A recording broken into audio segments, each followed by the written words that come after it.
Muy buenos días, bienvenidos a todos y todas al segundo día del Congreso Paraguayo de Lingüística Aplicada en su quinta edición. Herzlich willkommen. Heute haben wir eine Art Panel von synchronischen Vorträgen. Cuando hablamos de evaluación para el aprendizaje, nos referimos a todo evento evaluativo y que esto se piensa como una oportunidad para aprender. Estos momentos evaluativos incluyen momentos sumativos y momentos formativos. El feedback o realimentación es muy importante. Para el concepto es el aprendizaje autodirigido. En el aprendizaje autodirigido, el estudiante toma control de su propio proceso de aprendizaje y metacognitivas y también actúa sobre factores tales como la creación de un ambiente positivo y la planeación del tiempo y la interacción social durante su proceso de aprendizaje. Por último, tenemos los entornos virtuales de aprendizaje, EVA, o en inglés, el Learning Management System, LMS. Estos son espacios digitales soportados en un sistema de aprendizaje. Los 5 componentes principales de estos entornos virtuales de aprendizaje son el espacio, los estudiantes, los tutores, los contenidos educativos y los medios. El objetivo de este entorno virtual de aprendizaje siempre será la comunicación y el intercambio de información que se desarrolla tanto en los procesos de enseñanza como en los procesos de aprendizaje. Bien, la metodología que implementamos, este es un estudio cualitativo exploratorio descriptivo y adoptamos un enfoque de sistematización de experiencia. Entonces hicimos una implementación y analizamos nuestro contexto, vimos una necesidad en el programa virtual en cuanto a la evaluación y en cuanto a la potencialidad del portafolio. Sistematizamos esta experiencia y dentro de los datos que recolectamos utilizamos herramientas como el diario de investigadores, que somos nosotros tres que estamos aquí. Implementamos encuestas a estudiantes y también tuvimos en cuenta artefactos como los registros del portafolio electrónico por parte de los estudiantes y los comentarios que los profesores hacemos allí. También implementamos grupos focales con profesores para profundizar sobre lo que estábamos observando tanto en los registros como en las encuestas. Y bueno, esta es la pregunta de investigación que guió nuestro estudio, nuestra sistematización. Queríamos encontrar lo siguiente: cómo el portafolio electrónico promueve la autorregulación de los estudiantes en un curso virtual para el aprendizaje del inglés como lengua extranjera. Bueno, ya hablando de nuestra experiencia de implementación, como dijo nuestra compañera anteriormente, vamos a referirnos al portafolio electrónico. Por eso nos parece importante, consideramos importante mostrarles cómo se ve este espacio en el Moodle. Básicamente este es un curso real en el que podemos ver la implementación del portafolio. Un segundo. Este es uno de los cursos que se ha venido implementando en el segundo semestre del 2024-2. Así es como se ve este curso. Estos cursos están en un entorno virtual de aprendizaje, dándoles un resumen muy rápido. Estos cursos están compuestos por tareas y cada curso contiene 3 tareas. Estas tareas se desarrollan a través de 2 subtareas en las que se va construyendo la tarea principal. Hablando del portafolio electrónico, lo tenemos alojado en una base de datos. Aquí la podemos encontrar. El estudiante que va a encontrar aquí primero una claridad de cómo construir su portafolio, del objetivo del portafolio, y en la base de datos, cuando la abrimos acá, está la vista por parte del docente, encontramos las instrucciones del portafolio y cómo los estudiantes pueden irlo editando. Estos números de acá en la parte inferior indican el número de estudiantes o el número de portafolios que podemos tener. Ahora, la creación de este espacio de este espacio personal dentro del Learning Management System ayuda a almacenar y organizar las evidencias de trabajo de los estudiantes. Anteriormente los estudiantes hacían esto en carpetas de Google Drive. Esto ayuda o contribuye a que cada estudiante pueda tener todas sus evidencias bien organizadas. Conté con el permiso de esta estudiante para mostrarles un ejemplo de portafolio. Este portafolio está compuesto de evidencias de trabajo guiado por el docente y evidencias de trabajo autónomo que el estudiante decide a través de un objetivo de aprendizaje del cual les hablaremos en unos momentos. Por ejemplo, esta estudiante, hablando de las subtareas que les acabé de mencionar, estas subtareas son evidencias de trabajo guiado por el docente y son evidencias que les ayudan a los estudiantes a construir la tarea principal. La idea es que los estudiantes no solamente suban pantallazos de estas tareas, sino que hagan una pequeña reflexión. En este caso era un curso 1 de inglés, por lo que era muy básico. Esta estudiante hizo reflexiones a lo largo del proceso. Estas reflexiones pueden incluir los puntos a favor, lo que les gustó de las actividades, lo que encontraron como desafiante o lo que no comprendieron. Aquí hay más evidencias. Y cuando hablamos de autonomous work, son evidencias que el estudiante decide subir debido a sus necesidades, objetivos de aprendizaje o gustos. Ellos pueden explorar diferentes plataformas, pero siempre hay una guía por parte del docente en caso de que ellos no sepan por dónde empezar. Sin embargo, la idea es ir desarrollando su autonomía a lo largo del proceso. Esto ayuda entonces a desarrollar la autonomía para que los estudiantes tomen decisiones sobre su proceso de aprendizaje. Como segundo elemento, les queremos mostrar una barra de seguimiento. Esta barra de seguimiento la encontramos en la parte superior derecha. Esta barra de seguimiento contiene todas las actividades a ser desarrolladas durante el curso y el docente puede monitorear si los estudiantes lo han realizado o no. Entonces, los chulitos verdes significa que el estudiante lo ha hecho, si están amarillos que el estudiante lo hizo, pero lo hizo tarde, y si están azul, quiere decir que el estudiante no lo ha hecho. Esto ayuda tanto a los docentes o a los estudiantes a monitorear el progreso. Sin embargo, para los estudiantes, esto contribuye al aumento de la autorregulación por parte de ellos, pues hay un uso de herramientas que les ayudan a controlar mejor su proceso. Ellos acá pueden dar cuenta de las actividades que han realizado, las que no, las que le faltan. Sin embargo, siempre es decisión del docente qué actividades y cuándo deben realizarlas, pero esto les ayuda a los estudiantes a medir su progreso a lo largo del proceso. Básicamente es esto. Continuamos con la siguiente. Gracias. Bueno, voy a profundizar un poco en los elementos que nos acaban de contar la profesora Lina. Dentro de esta implementación, también en la sección de reflexión del portafolio, hicimos una integración con frases de apoyo para acompañar la reflexión. En una etapa inicial les decíamos, por favor, elige tu reflexión sobre tu progreso, pero ya en esta implementación notamos la importancia de poner unas oraciones que pudieran guiar, guiar su reflexión. Entonces, esto aporta la autorregulación porque la reflexión va a ser más profunda, va a ser más significativa y va a orientar a la conexión con el rol en el desarrollo de la competencia comunicativa de nivel 1. Esta adaptación de la parte de reflexión y plan de acción también se logra con la articulación con un objetivo SMART, que sería un objetivo específico que vamos acompañando desde el principio al estudiante a elaborarlo, a refinarlo. ¿Qué es un objetivo específico o objetivo SMART por las siglas en inglés?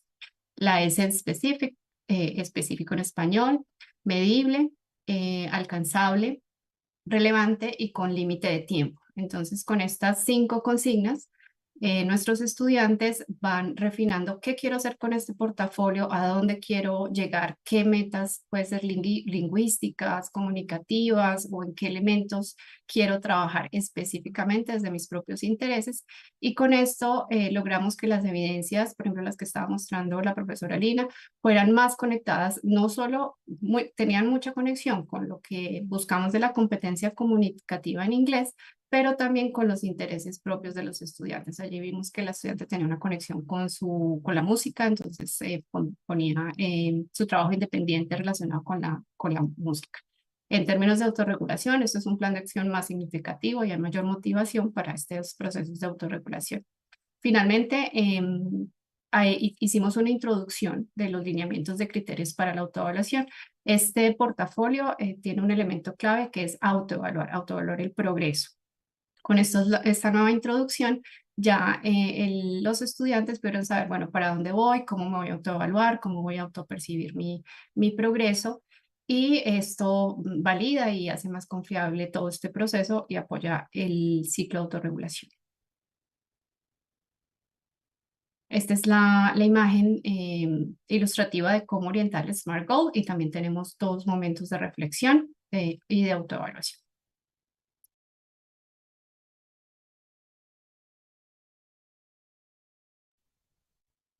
Buenos días. Espera un momento, Edgar me Picón. olvidé este pedazo. Ya lo digo rápidamente, está la escala de autoevaluación también que les estaba mencionando. Aquí tenemos integrados unos kind statements, o es una autopercepción del logro sobre los logros lingüísticos de cada tarea. Esto ayuda también a la reflexión. Tenemos una escala de estrategias de aprendizaje. Esto también ayuda y aporta muchísimo que el estudiante esté monitoreando las estrategias que mejor le funcionan o las que tiene que ajustar en términos de aprendizaje. Y también tenemos una escala analítica de 5 criterios con realimentación automática. Esto permite que toda esta evaluación del portafolio sea transparente y esté conectada con las acciones que el estudiante hace para la autorregulación. Este es un ejemplo y ya, resultados. Bueno, buenos días. Yo soy Edgar Picón. Voy a hablar sobre los resultados, que son resultados iniciales en nuestro análisis.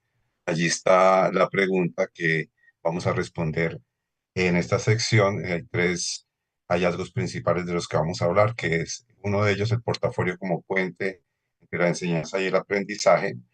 El otro es el rol que cumple el profesor como apoyo en el proceso de aprendizaje autorregulado. Y un tercer hallazgo es el portafolio electrónico como ecosistema que incrementa la confiabilidad y la viabilidad de la evaluación. Para hablar de nuestro primer hallazgo es importante entender lo que es la teoría de la distancia transaccional de Moore.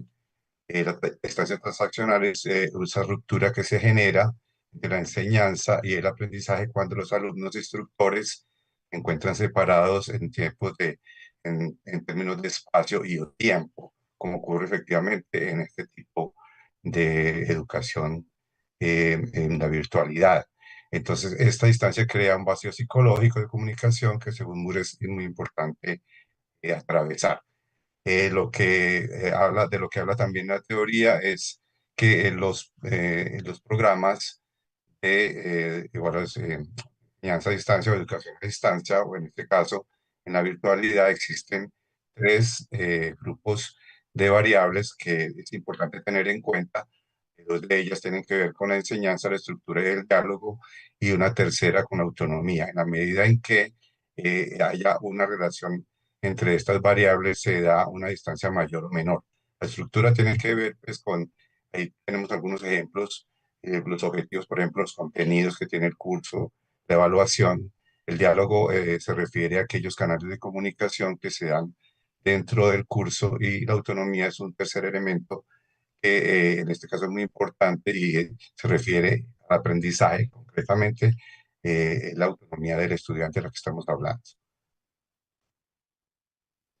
Lo que hemos encontrado como primer hallazgo es cómo el portafolio crea un puente entre la enseñanza y el aprendizaje al generar unas relaciones dinámicas entre estas tres grupos de variables, ¿cierto? Entonces, como venimos viendo, en cuanto por ejemplo, a la parte de la estructura, todas las actividades que los estudiantes realizan de alguna manera están integradas en el portafolio, no solamente las actividades que tiene ya la plataforma, sino actividades complementarias como presentó la profesora Arina, que el docente va guiando, y de trabajo independiente de los estudiantes.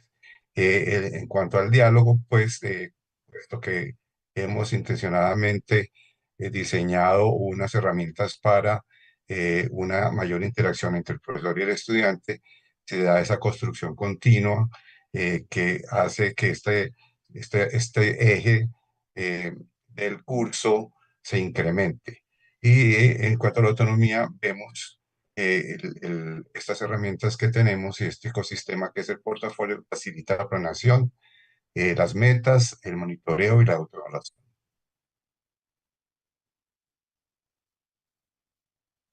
El rol del profesor es muy importante en eh, en nuestro interés, en nuestro objetivo de generar un aprendizaje o de fomentar un aprendizaje autorregulado. Entonces encontramos que el profesor cumple dos roles principales: el de facilitador, que es el que estamos presentando en este momento, que tiene como dos dimensiones. Una de ellas es el apoyo psicosocial, que se refiere a animar al estudiante, ayudarlo a superar obstáculos, acompañarlo en su planeación y monitoreo, generar reflexión, que sea de manera más clara en los primeros momentos y niveles del programa. Es muy importante porque ayuda a fomentar la autoconfianza, motivación del estudiante a generar su conciencia sobre su rol en el proceso. Y otro de las dimensiones es el apoyo técnico que ya se da, digamos, en términos de la realimentación y del apoyo del proceso de la autorregulación por parte del docente, y es de que continuo se fomenta la transacción profesor-estudiante a través de los espacios que vimos anteriormente. El siguiente rol es el rol de consejero y que tiene dos dimensiones. Una de ellas es el de sugerir recursos que los docentes, de acuerdo con su experiencia y habilidades, van compartiendo, por ejemplo, enlaces, aplicaciones, software, y aconsejan también incluso sobre actividades de trabajo independiente que los estudiantes llevan a cabo. Y hay otra dimensión que es un reconocimiento del estudiante que se da cuando los profesores, los docentes logran conectarse con los estudiantes en, por ejemplo, momentos de asesoría en donde hay una interacción lingüística o una realimentación sobre el desempeño. Entonces, los profesores identifican unos rasgos más claros de quiénes son los estudiantes que les permiten conocerlos mejor, generar un vínculo más emocional con ellos.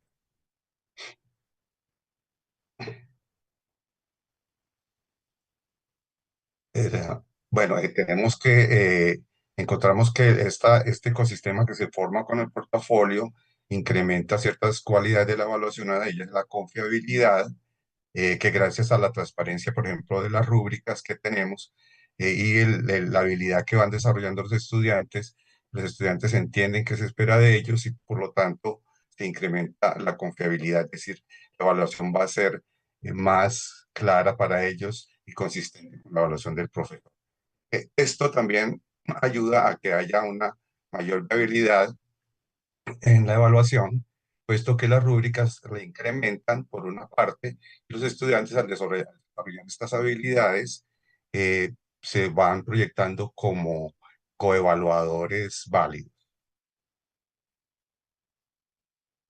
Entonces, como conclusiones tenemos que el aprendizaje autorregulado, pues para este núcleo, digamos, de análisis, tenemos que el portafolio electrónico potencia en el estudiantado los procesos de planeación, el aprendizaje a través del establecimiento de objetivos que el estudiante mismo elabora.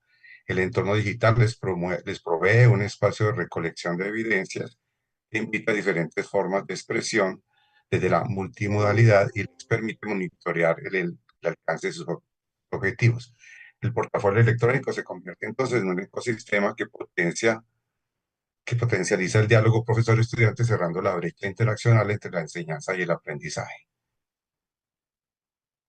Y en segundo lugar, tenemos que el análisis pone en manifiesto esa relación de interdependencia entre la autonomía del docente y la del estudiante. Y este rol del docente como facilitador y consejero es fundamental para el desarrollo de un aprendizaje autorregulado en general para el ejercicio de la autonomía del estudiante. Como implicaciones importantes tenemos en eh, este compartir que tenemos el día de hoy, que los profesores necesitan evidentemente desarrollo de su literacidad, no solamente en el campo de la evaluación, sino en el uso de las tecnologías. Bueno, esa es nuestra presentación. Muchas gracias. Gracias. Gracias a todos. Muchas gracias, profesores. Excelente la ponencia. Quiero pedir disculpas a la profesora Nazaret Mariano, porque acá está su ponencia, está en Cartas Narrativas com Práticas de Criação Literária de Docentes em Formação na Licenciatura em Letras, UP Campus Petrolina, y será nuestra última ponencia. También les quiero pedir, por favor, para que atendamos nuestra hora, porque a las 9 tendremos otro panel en otra sala para poder llegar con tiempo a este otro panel.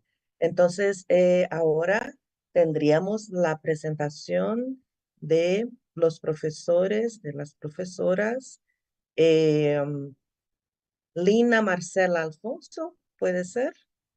No, El la portafolio. siguiente acabamos de presentar. Sí, acabamos de presentar. Perdón. Es el uso de rúbricas para una evaluación formativa. Puede ser con las profesoras Aline Neto, Brum Barreto. Sim. Ok, les Bom doy dia, la pessoal. palabra. Com licença que eu vou compartilhar a minha apresentação. Vocês podem ver a minha apresentação? Sim, podemos ver. Tá bem, então deixa eu só colocar um cronômetro aqui. Acuérdense que 10 minutos tienen para su ponencia. Ok, ok. Muito obrigada. Bom dia a todos. Eu sou a Aline, eu sou professora de espanhol aqui no Brasil, sou da Universidade de Brasília, e junto com com a minha colega, Antônia Regina Nery de Souza, e com a nossa orientadora, Vanessa Borges de Almeida, a gente vai apresentar um relato de uma experiência aqui, um trabalho que a gente desenvolveu na cidade de Brasília. Então, como eu já falei anteriormente, nós somos da Universidade de Brasília e formamos parte do Grupo de Estudos e Pesquisa em Educação de Professores de Línguas e Avaliação, o GPEP. Bom, então o nosso objetivo aqui com a nossa comunicação hoje é relatar a experiência de uma oficina de elaboração de rubricas para professores de línguas adicionais.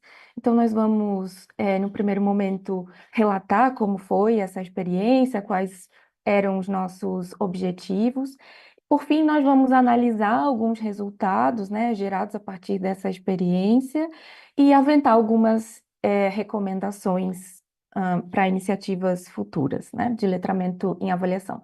Perdão que eu não li o nosso título, mas a gente vai falar sobre o uso de rubricas para uma avaliação formativa e ética, uma experiência de letramento em avaliação para professores de línguas adicionais.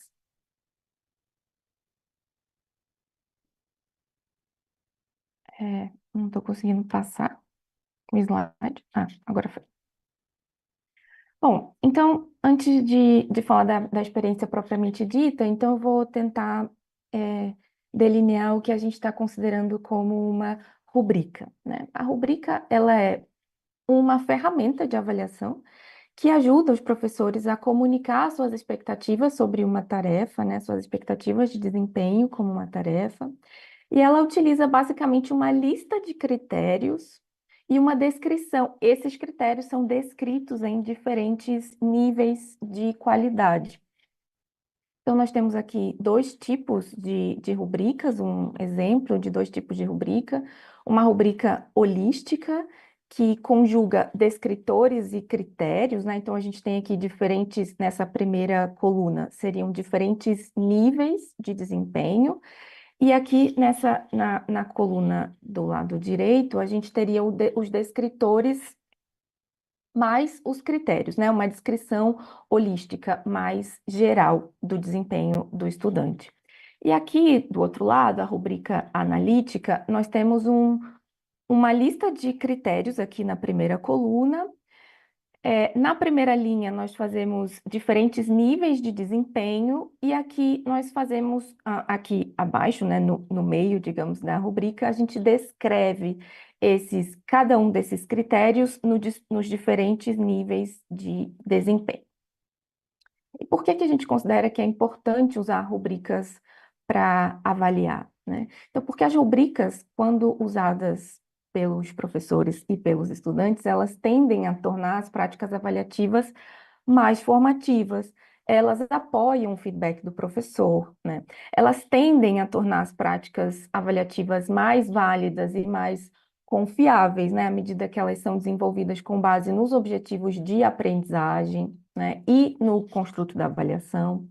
Elas tendem a tornar as práticas avaliativas mais transparentes e, consequentemente, mais éticas, na medida em que elas comunicam aos estudantes os objetivos de desempenho esperados pelo professor, né?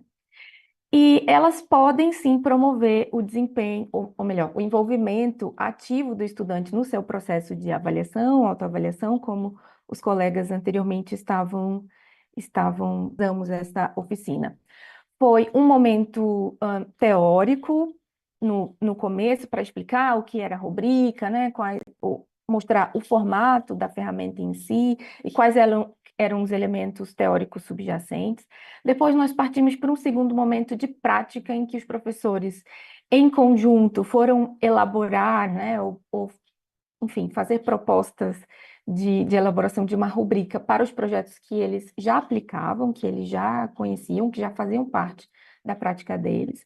E, por fim, nós tivemos um momento reflexivo em que nós compartilhamos, né, essas rubricas e as discussões que foram aventadas durante a elaboração dessa rubrica. Então, aqui, basicamente, a gente traz, foram as atividades realizadas, né, para a construção dessa rubrica. Nós elaboramos, assim, como era uma oficina, tinha esse caráter mão na massa, né, nós realizamos uma atividade passo a passo para o desenvolvimento, que terminava aqui com um checklist para que os professores pudessem autoavaliar a sua própria rubrica e a elaboração dessa rubrica.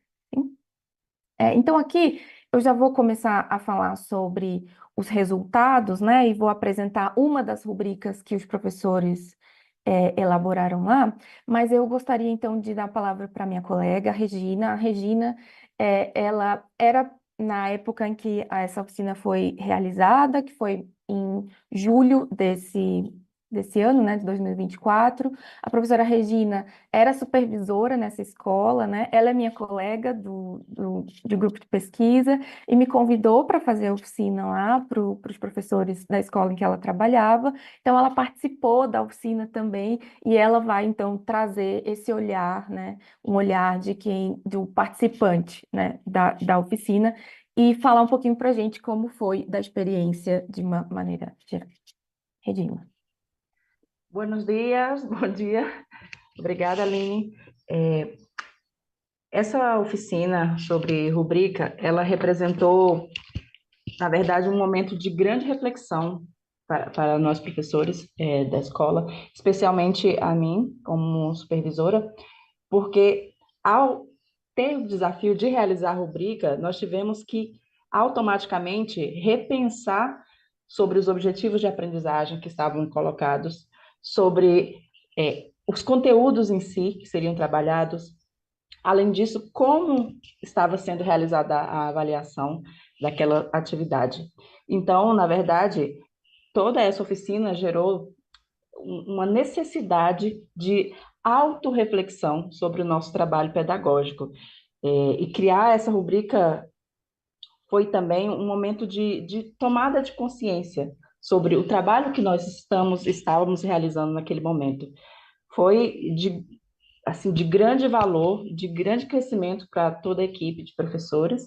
Eu falo especialmente no meu caso, porque trouxe essa necessidade de olhar para toda a organização do curso. O que nós estamos fazendo é como estamos envolvendo os alunos na avaliação. Então, realmente foi um processo de autorreflexão. Muito obrigada, Aline. Eu que agradeço. Então, eu vou mostrar rapidamente uma dessas rubricas, né, que foram elaboradas pelos professores. Aqui a gente separou um projeto que era dos professores de espanhol, né, porque nós, Regina e eu, somos professores de espanhol. Então, era um projeto em que os alunos deveriam criar um autorretrato, né? Então, esse era o projeto. Aqui, inicialmente, havia algumas informações sobre o gênero, o autorretrato. Aqui um exemplo, né, de mais ou menos como poderia ser o produto, né, desse projeto. E aqui ao lado havia essa instrução, né? Você vai criar um autorretrato e aí você pode colocar as informações sobre si, o seu nome, telefone, endereço, etc., né? Então, os professores, essa foi a rubrica criada pelos professores, eles poderiam escolher se queriam trabalhar com uma rubrica holística ou uma rubrica analítica. Eles optaram por trabalhar com uma rubrica holística. E assim, falando rapidamente sobre o que a gente observa, né, com esses resultados, né? Nós observamos de forma geral, como a Regina aqui nos trouxe também, que os professores tiveram muitas dificuldades para estabelecer os objetivos de aprendizagem que estavam envolvidos ali naquele projeto, né? E é algo extremamente relevante para a construção de uma rubrica, já que a rubrica ela vai descrever os objetivos de aprendizagem esperado, o desempenho esperado, né? Quais são os conhecimentos e as habilidades que os professores esperam alcançar. O que a gente observa aqui é que os professores eles colocaram, claro, algumas funções, né, como por exemplo apresentar-se, dar informações pessoais, mas essas funções elas não estão descritas em termos de desempenho, né? Então, se a gente pensar, por exemplo, no tipo de feedback que o aluno teria ao olhar para uma rubrica, ao ter acesso a uma rubrica como essa, seria muito poucas informações que ele teria, né, nesse sentido. Por outro lado, a gente também observou que algumas questões com respeito ao gênero rubrica, né, sobretudo com relação à forma, foi alcançado. Os professores eles conseguiram estabelecer, por exemplo, descritores paralelos, né? A gente encontra aqui algum tipo de paralelismo entre os descritores, por exemplo, né? Então, isso é algo que, assim, em termos de gênero rubrica, é algo que parece que foi alcançado. Então, a gente teria que trabalhar mais, nesse caso, com o refinamento, né, com o aperfeiçoamento dos descritores em si.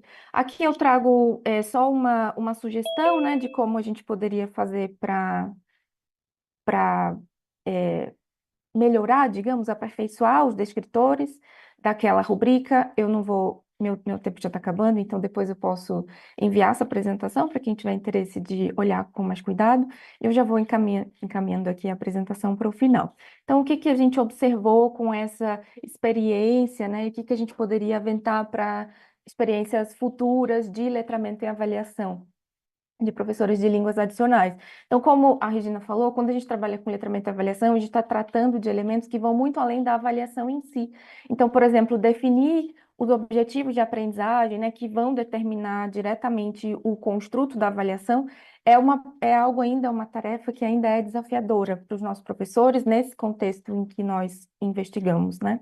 Então, a gente observa que, analisando os descritores, né, das rubricas que os professores fizeram, ainda há uma necessidade de equilíbrio entre a avaliação de língua e de linguagem. Em geral, a gente observa, ou os professores estão numa visão de língua que é muito estruturalista, muito reducionista, ou eles vão para o outro extremo, né, que é avaliar funções sem detalhar muito e sem estabelecer muito bem qual é o desempenho, quais são as habilidades que os estudantes precisam desenvolver, né? Então, acho que a gente precisa estabelecer aí um caminho do meio, né? Que sim, que trate a linguagem enquanto uso, né? Que traga uma descrição de língua enquanto uso, sem negligenciar os objetivos de aprendizagem e as questões também estruturais da língua, digamos, né?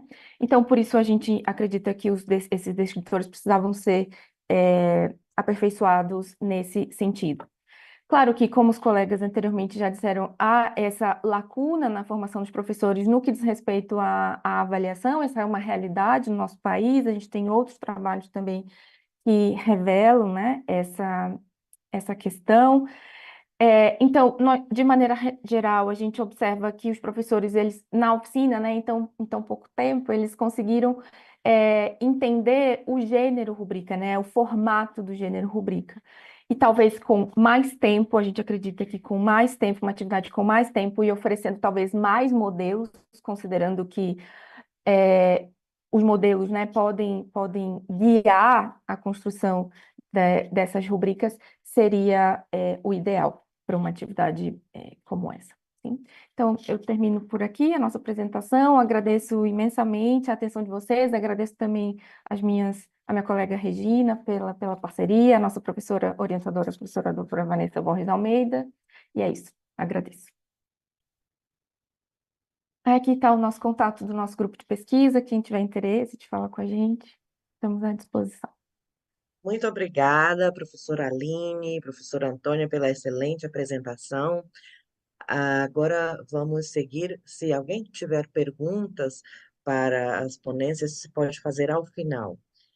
Vamos seguir ahora con el tema Fundamentación de un programa de inglés con fines específicos para el desarrollo de la competencia comunicativa de los estudiantes universitarios con la profesora Oraile Madruga Ríos. Adelante, profesora.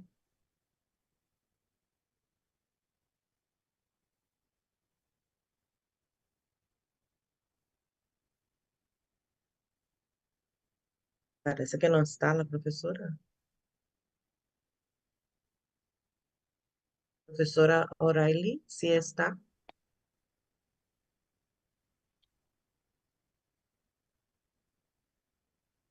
Si no, pueden pasar ya al siguiente. Sí, vamos a pasar entonces al siguiente. Está la profesora, pero parece que no nos escucha. Vamos entonces a cartas narrativas. Hola, Hola, perdón, estaba tratando de conectarme. Acá en Cuba es un poco difícil. Ya. muy bien. Adelante, profesora. Recuerdo que tienen 10 minutos para su ponencia, ¿sí? Sí, sí. Bueno, es un placer estar en este congreso. Déjenme empezar, es que bueno, ahí como ven, mi trabajo se llama Fundamentación de un programa de inglés con fines específicos para el desarrollo de la competencia comunicativa de los estudiantes universitarios. El objetivo de la investigación es fundamentar un programa de inglés con fines específicos para el desarrollo de la competencia comunicativa de los estudiantes universitarios. De ahí que el problema de investigación sea cómo contribuir al desarrollo de la competencia comunicativa en inglés con fines específicos de los estudiantes del Instituto Superior de Tecnologías y Ciencias Aplicadas de la Universidad de La Habana. Los antecedentes del tema son los siguientes. Desde la creación del término por Gimes en 1972 hasta la actualidad, expertos de la lingüística y la didáctica de las lenguas extranjeras prestan especial atención a la competencia comunicativa. Simniaya, 1989, argumenta que la competencia comunicativa es la capacidad real de las personas de organizar la actividad verbal de manera apropiada en dependencia de las diversas situaciones comunicativas según los objetivos, las relaciones de roles, la forma, el contenido en sus actividades receptivas y productivas. Esta definición detalla minuciosamente los componentes según los objetivos, los componentes de la competencia comunicativa, y en la base teórica de la definición de Cáceres-León, quien concibe la competencia comunicativa como la capacidad conformada por conocimientos, hábitos y habilidades que desarrollan los seres humanos para interactuar en las diferentes formas de la actividad verbal de manera eficaz y adecuada en una determinada comunidad lingüística. El actual estudio adopta el concepto de competencia comunicativa de Cáceres-León, 2018, porque distingue las características prolijamente. Bueno, en Cuba se han realizado investigaciones acerca de la competencia comunicativa en aras de mejorar el desempeño de los estudiantes en su futura profesión. Entre estos estudios está el Cáceres-León 2018, Escalona Pardo 2020, entre otros. Bueno, el contexto de la investigación es en el INSTEC UH, donde se estudian las carreras de ingeniería en tecnologías nucleares y energéticas, meteorología, física nuclear y radioquímica, y los estudiantes de estas carreras en general presentan un nivel básico de inglés en las habilidades receptivas y productivas, por tanto necesitan desarrollar su competencia comunicativa con el fin de alcanzar un nivel intermedio y obtener un impacto mayor en la socialización de sus investigaciones mediante publicaciones de artículos en revistas anglosajonas y participaciones en eventos de habla inglesa. El enfoque es cuantitativo y porque se emplea el método de inferencia estadística para medir la encuesta en aras de determinar cuán útil es fundamental teórica y metodológicamente un programa de inglés con fines específicos B1 para el desarrollo de la competencia comunicativa. La población de estudio es 20 estudiantes y bueno, los resultados de la investigación son los siguientes. El programa de inglés con fines específicos prioriza el trabajo con los temas de mayor interés de las ciencias nucleares y ambientales. Ahí ven los temas que se determinaron a partir de una encuesta que se realizó, entre ellos los diversos usos de las ciencias nucleares en Cuba, la influencia de las ciencias nucleares y ambientales en el desarrollo sostenible de la tecnología, el impacto de las ciencias nucleares y ambientales, la importancia el cambio climático y su mitigación a través de estas y la función de estas para contrarrestar la contaminación. También, bueno, se realizó la encuesta a 80 estudiantes, se realizaron 2 preguntas cerradas, entre ellas la pregunta 1, evalúe del 1 al 5 el grado de dificultad que usted presenta en formas de la actividad verbal, incluyendo las 4 formas de la actividad verbal, se estableció con el instrumento de la escala Likert, se estimó que el 78% de los estudiantes opinaron que su mayor limitación se encuentra en la expresión oral, mientras que el 22% considera que la producción escrita es lo más complejo. En la pregunta 2, con respecto a la segunda pregunta, el 61% seleccionó el nivel 2, el 21% optó por el nivel 1 y el 18% eligió el nivel 3.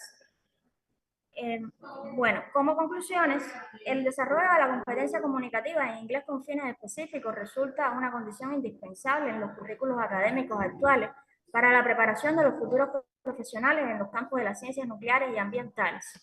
El programa de inglés con fines específicos para los estudiantes del INSTEC dará respuesta a sus necesidades comunicativas particulares, lo cual tributará directamente al desarrollo integral de la competencia comunicativa. Además, responderá a la tarea vida, el plan del Estado para el enfrentamiento climático, porque los temas que se abordarán se relacionan intrínsecamente con este. De esa forma, contribuirá a la transformación positiva de la realidad de la educación superior de acuerdo con las demandas socioeconómicas actuales que exigen una flexibilidad en los currículos para potenciar la formación de un profesional con un alto nivel científico. Bueno, esa es... no sé si vieron mi PowerPoint. No, no salió, Ay, profesora. qué lástima. Ay, yo lo tenía ahí, no sé por qué no salió, porque ahora, bueno, se lo voy a pasar, yo lo había preparado también. Sí, puede compartirlo con nosotros Sí, y ¿lo están viendo ahora? No, no lo están viendo. sí, ahora sí. Ahora sí. ¿Ah, sí? Ah, Está viendo, ahora sí. Ay, yo ahora pensando que lo vemos. estaban viendo. Puede compartir con nosotros, profesora, por Sí, cuestiones sí, de tiempo, ya podríamos claro. verlo en archivos, ¿sí? Muchas Sí, gracias perdón. por su excelente ponencia. Eh, la parte del material que nos va a enviar será de gran ayuda.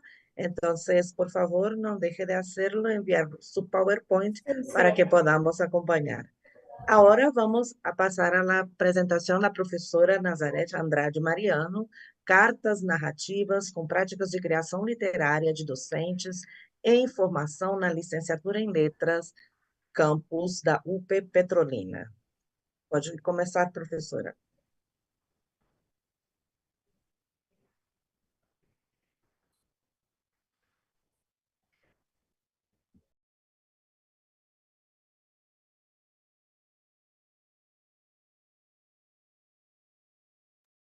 Professora Nazareth? Buenos dias. Deixa eu marcar aqui o tempo. Bom, sou professora Nazareth Andrade Mariano, sou doutoranda pelo Programa de Pós-Graduação em Crítica Cultural pela Universidade do Estado da Bahia. Estou fazendo uma estância doutoral aqui em Buenos Aires, pela Universidade de Buenos Aires, pela UBA, e também sou professora da Universidade de Pernambuco, UPE, Campus Petrolina. O título da minha ponência faz parte dos dispositivos de pesquisa da minha tese de doutoramento, que está em andamento, que são as cartas narrativas, como dispositivo para pensar as experiências com as práticas de escrita literária de docentes que ainda estão em formação, né? Que é justamente esse recorte com os graduandos, que eu chamo graduandos, docentes, escritores, da licenciatura em letras. O contexto é um programa de extensão, lugar de criação, que fica no no sertão médio do Vale do São Francisco, em Petrolina, Pernambuco, que é divisa com Juazeiro. E aí vocês estão vendo essa imagem que é para só situar. E esse contexto ele se inicia em 2020, em pleno isolamento físico.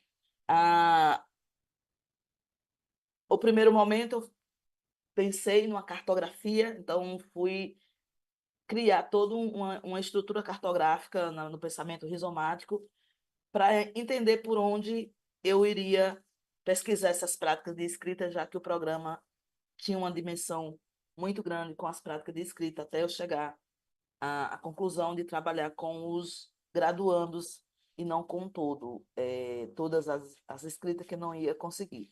Então, a gente tem um diálogo através de com as cartas, trocada remotamente, né, via aplicativo do Docs, em que eles falam de suas práticas de escritas autorais, que aqui do ladinho, se vocês observarem, tem uma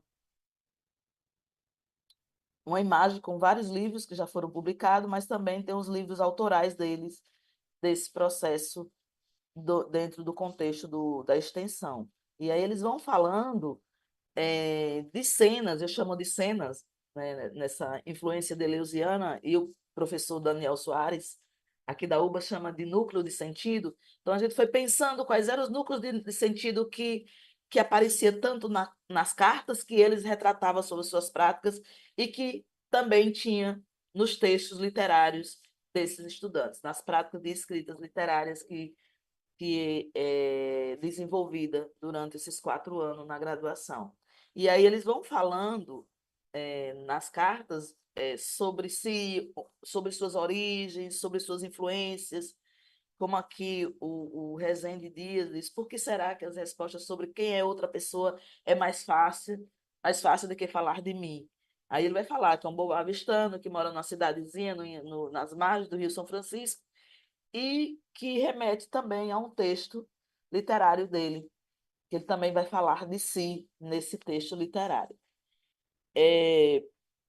Numa outra carta, um outro participante, colaborador, também vai falar dessas práticas de escritas e o quão ela é importante pensar as influências de outros professores, inclusive na educação básica, para que ele chegasse ao curso de letras e se enveredasse por suas escritas literárias. E Batista Silva também fala que ainda é surreal pensar tudo que ela conseguiu já produzir, escrever e publicar, e começou antes de entrar na graduação, porque antes ela já fazia parte desse programa de extensão. O Rodrigo Escolho, estou indo mais rápido por conta do tempo, que eu estou vendo que já está bem avançado. Ele vai dizer que a aversão que ele tinha aos textos literários que ele escrevia era devido ao silenciamento, e aí as ponências anteriores retratam bem isso, que recebia após a avaliação, após a nota dada, ou seja, uma prática de escrita apenas pelo efeito do texto, pelo texto, do texto para uma avaliação, do texto apenas para uma nota, e que não, ou para uma correção ortográfica ou gramatical apenas, e não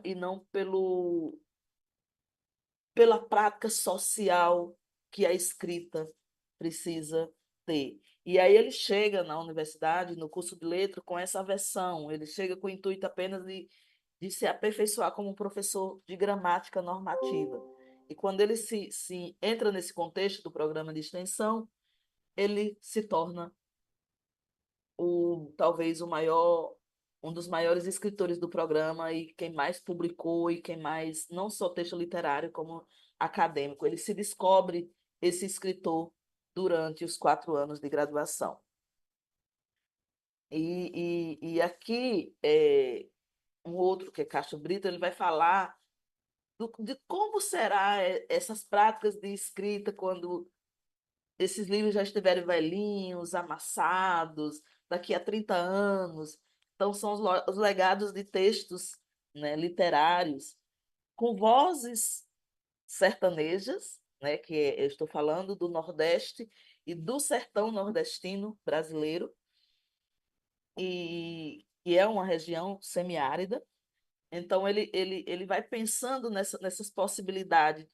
E como afirma Deleuze e Guattari, é uma operação de potencialização daquilo que é possível, que é um possível que vai se estendendo, que vai se configurando como platôs por vários movimentos. E aí,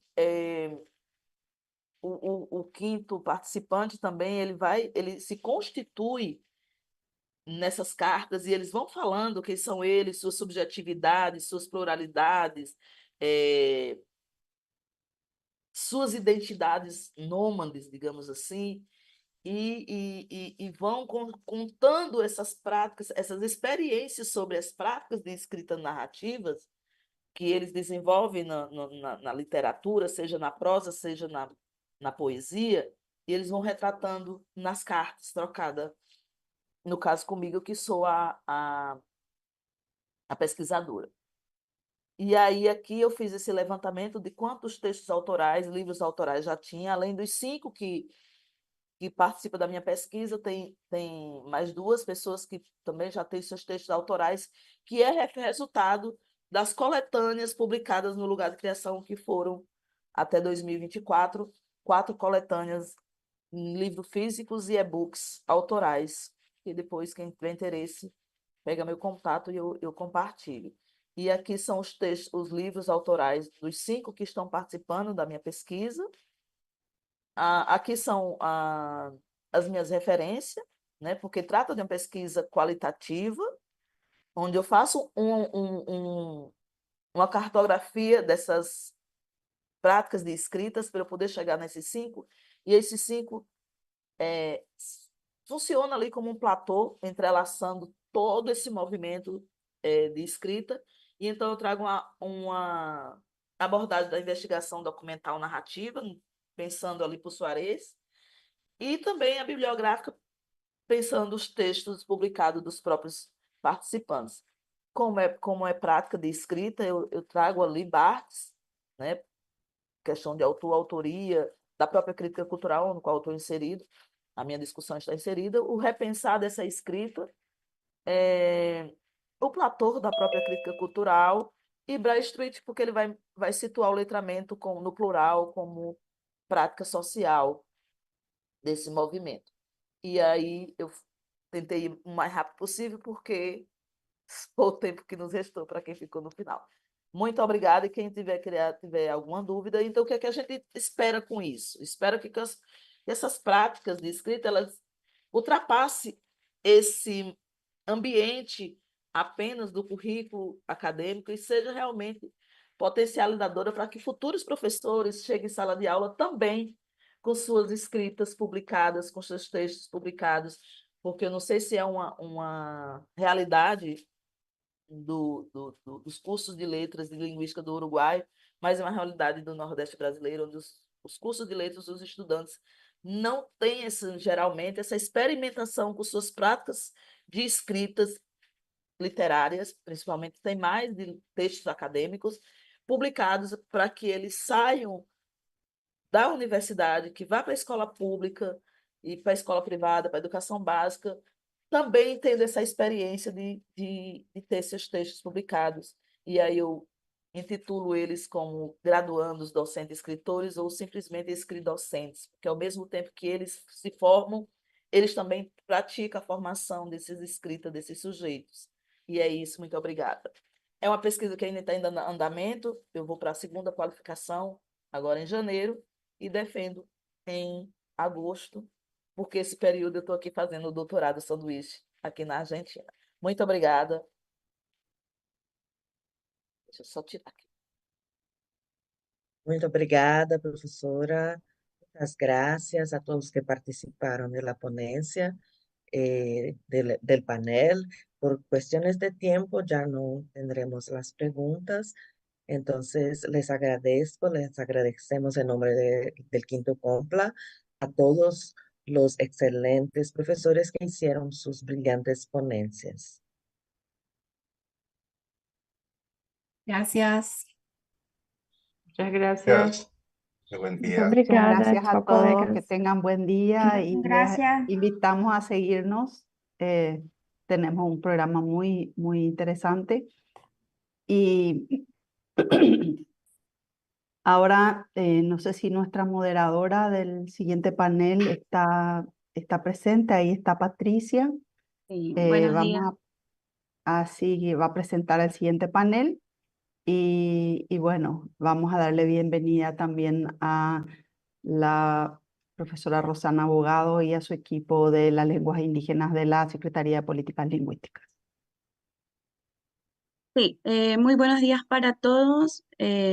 Bienvenidos al tercer día del Quinto Congreso Paraguayo de Lingüística Aplicada. Mi nombre es Patricia Altamirano y estaré moderando el panel 9 denominado Experiencias de Documentación Lingüística con Pueblos Indígenas, Bua Guaraní, Paita Butera y COM, organizado por Carmen Rosana Abogado de Orué, Directora General de Documentación y Promoción de Lenguas Indígenas, para quien damos la bienvenida. Adelante, profesora. Buen día, Mba'éichapa Maiteírory Magmávape. Un placer estar en este encuentro que no hace otra cosa que señalar la diversidad lingüística tan rica de Paraguay y la región. No sé si podemos pedirle a la compañera que está compartiendo pantalla que a mí me aparece todavía la anterior presentación. No sé si, Profesora Nazarechi, si puede dejar de compartir. porque también nos vamos a apoyar. Como bien, mientras vemos Sí, eso, como bien señalaba la autora, nuestro eh, anfitrión puede dejar de compartir por ella, por favor. sí, Saiu? Aqui para mim não está aparecendo, não. Si hay un botón rojo que dice dejar de compartir. Vermelho.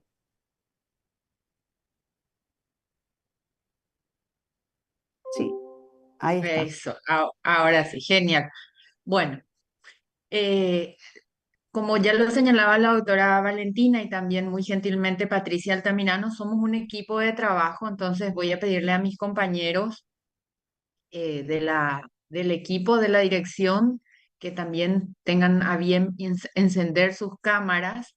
Está ahí el colega Ramón Barbosa, está también la colega Sonia Ábalos y la colega Zenaida Quiñones, quienes, bueno, somos parte de un equipo grande que trabaja todo lo que es el proceso de promoción de lenguas indígenas del Paraguay, documentación de lenguas indígenas de Paraguay y también revitalización de lenguas indígenas en Paraguay. Son las tres grandes líneas de trabajo que desde la Dirección General de Documentación y Promoción de Lenguas Indígenas, que es una instancia del Estado paraguayo para los que nos ven de otras latitudes, es una instancia del Estado que tiene como misión precautelar los derechos lingüísticos de la ciudadanía paraguaya y de los habitantes de Paraguay en general. Por lo tanto, hay equipos que trabajan las lenguas oficiales, hay equipos que trabajan las lenguas de señas, hay otros equipos que trabajan la diversidad lingüística en general de las comunidades de poblaciones migrantes, y este equipo tiene la gran responsabilidad de trabajar con las 19 lenguas indígenas que tiene Paraguay.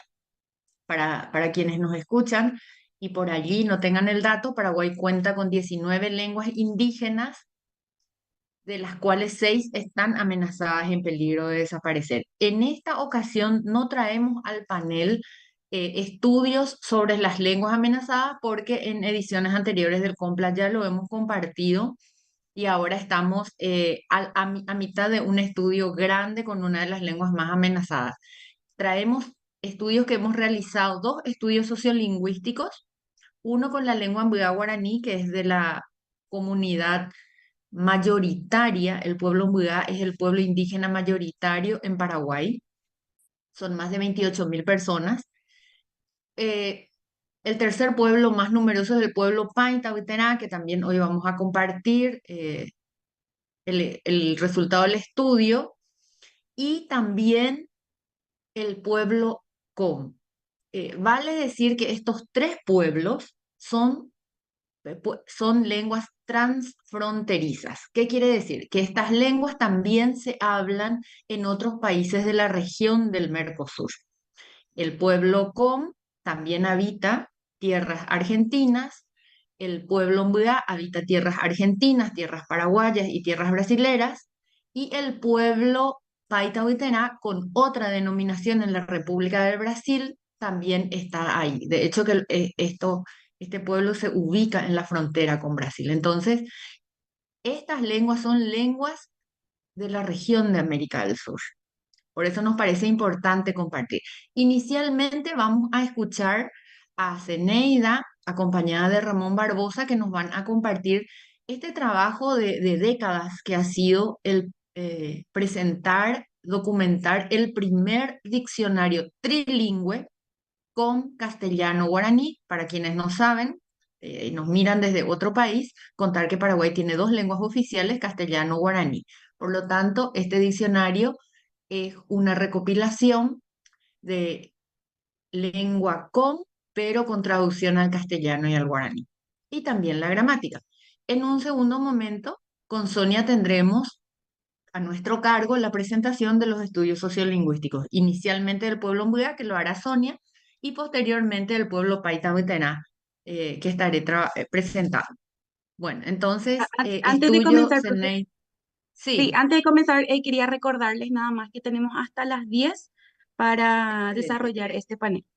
Muchas gracias. Adelante. nos hemos preparado más o menos para ese tiempo, no se preocupen. Zeneida, por favor, si podemos ver tu presentación y la de Ramón, que vamos a compartir lo del trabajo con el pueblo com. Muchas gracias.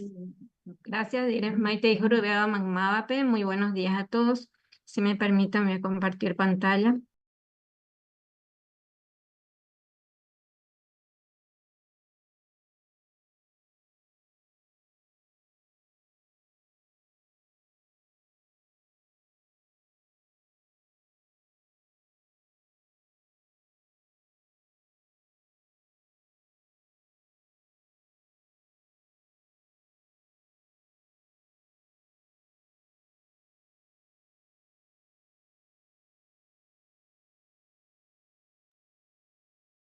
Tené tu micrófono, por favor.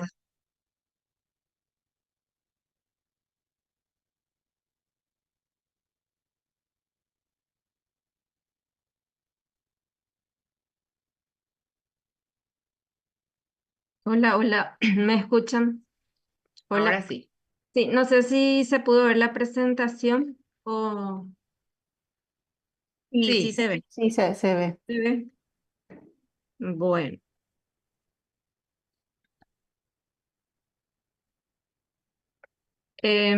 Le cedo la palabra a mi compañero Ramón Barbosa, quien nos estaría hablando sobre el diccionario de la lengua con. Adelante, Ramón.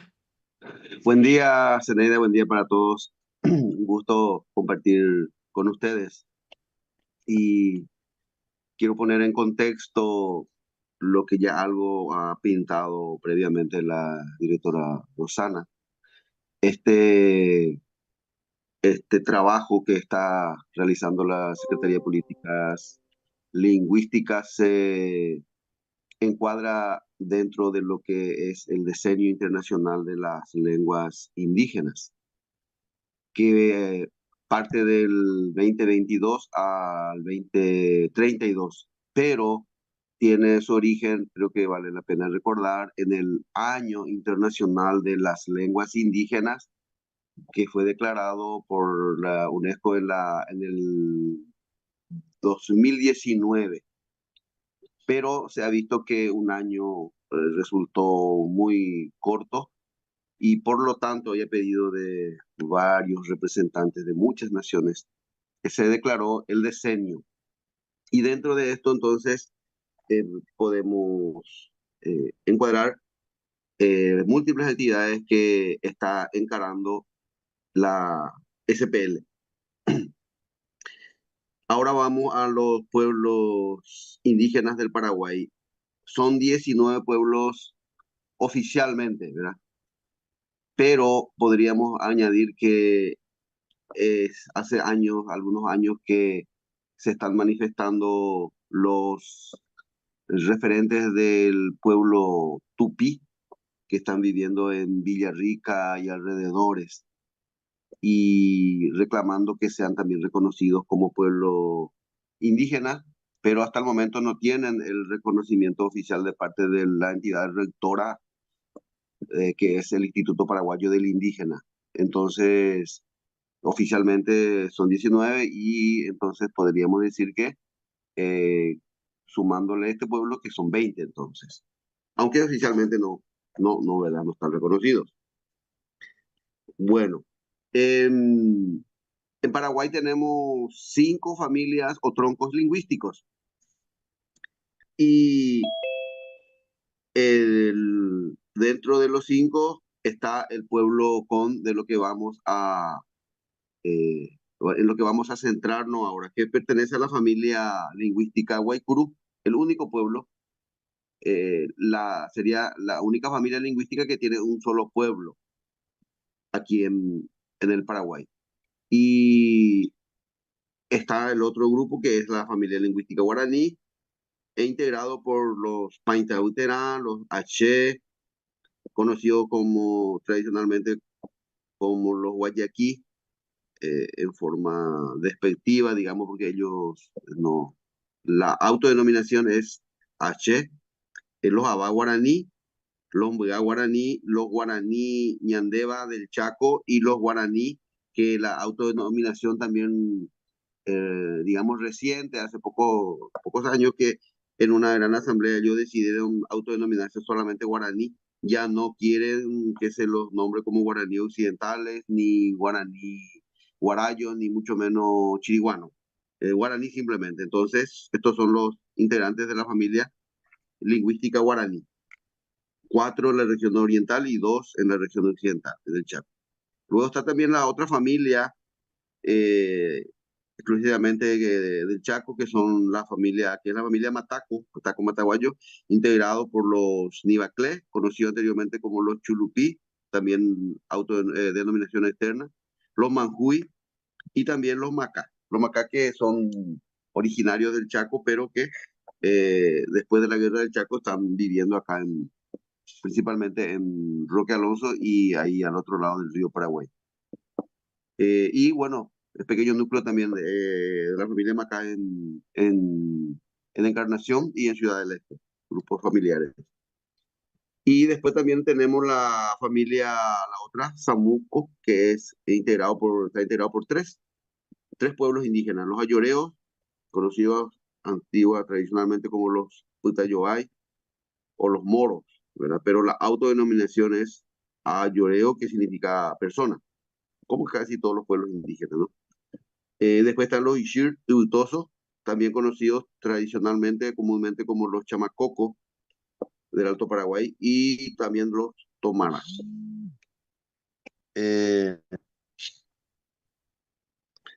Después está la última, la quinta familia Mascoy, integrado por los Toba Mascoy o Enenslet, la autodenominación de ellos, los Enchet, o conocidos también como lengua sur, los Enslet, como conocidos como lengua norte, los guaraní, los guaná, originarios del Chaco, de la zona de Alto Paraguay, de Puerto Sastre, pero que la única comunidad, digamos, actualmente está en San Lázaro, en el departamento de Concepción, en la vera del río Apa. Es la única comunidad del pueblo guaná. Y los Angaité, y también el pueblo Sanapana o Nenslet, la autodenominación de ellos es Nenslet. Estas son las 5 familias lingüísticas. Y dentro de eso también está el pueblo con, en lo que ahora vamos a centrarnos. El trabajo del diccionario y de la gramática, de lo que va a explayarse más mi compañera Zeneida, se inició muchos años, hace varias décadas, en aquel tiempo un misionero franciscano Amadeo Benz, de origen alemán, pero que hace 50 años o más vive en Paraguay como franciscano y luego pasó a la vida civil, digamos. Pero él comenzó a trabajar con los maestros en la década del 70 ya, 70 y 80, con los maestros, los primeros maestros que fueron formados. Porque en la presentación del diccionario, estuve hablando con otro franciscano que sigue en la congregación, que es el hermano Bulcardo, también alemán.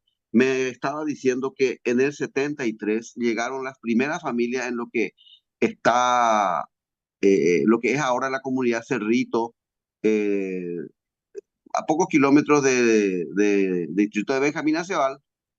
Y en el 73 llegaron, dice, algunas familias cuando se compró, cuando la congregación franciscana compró esa tierra, 1000 y algo de hectáreas para los COM.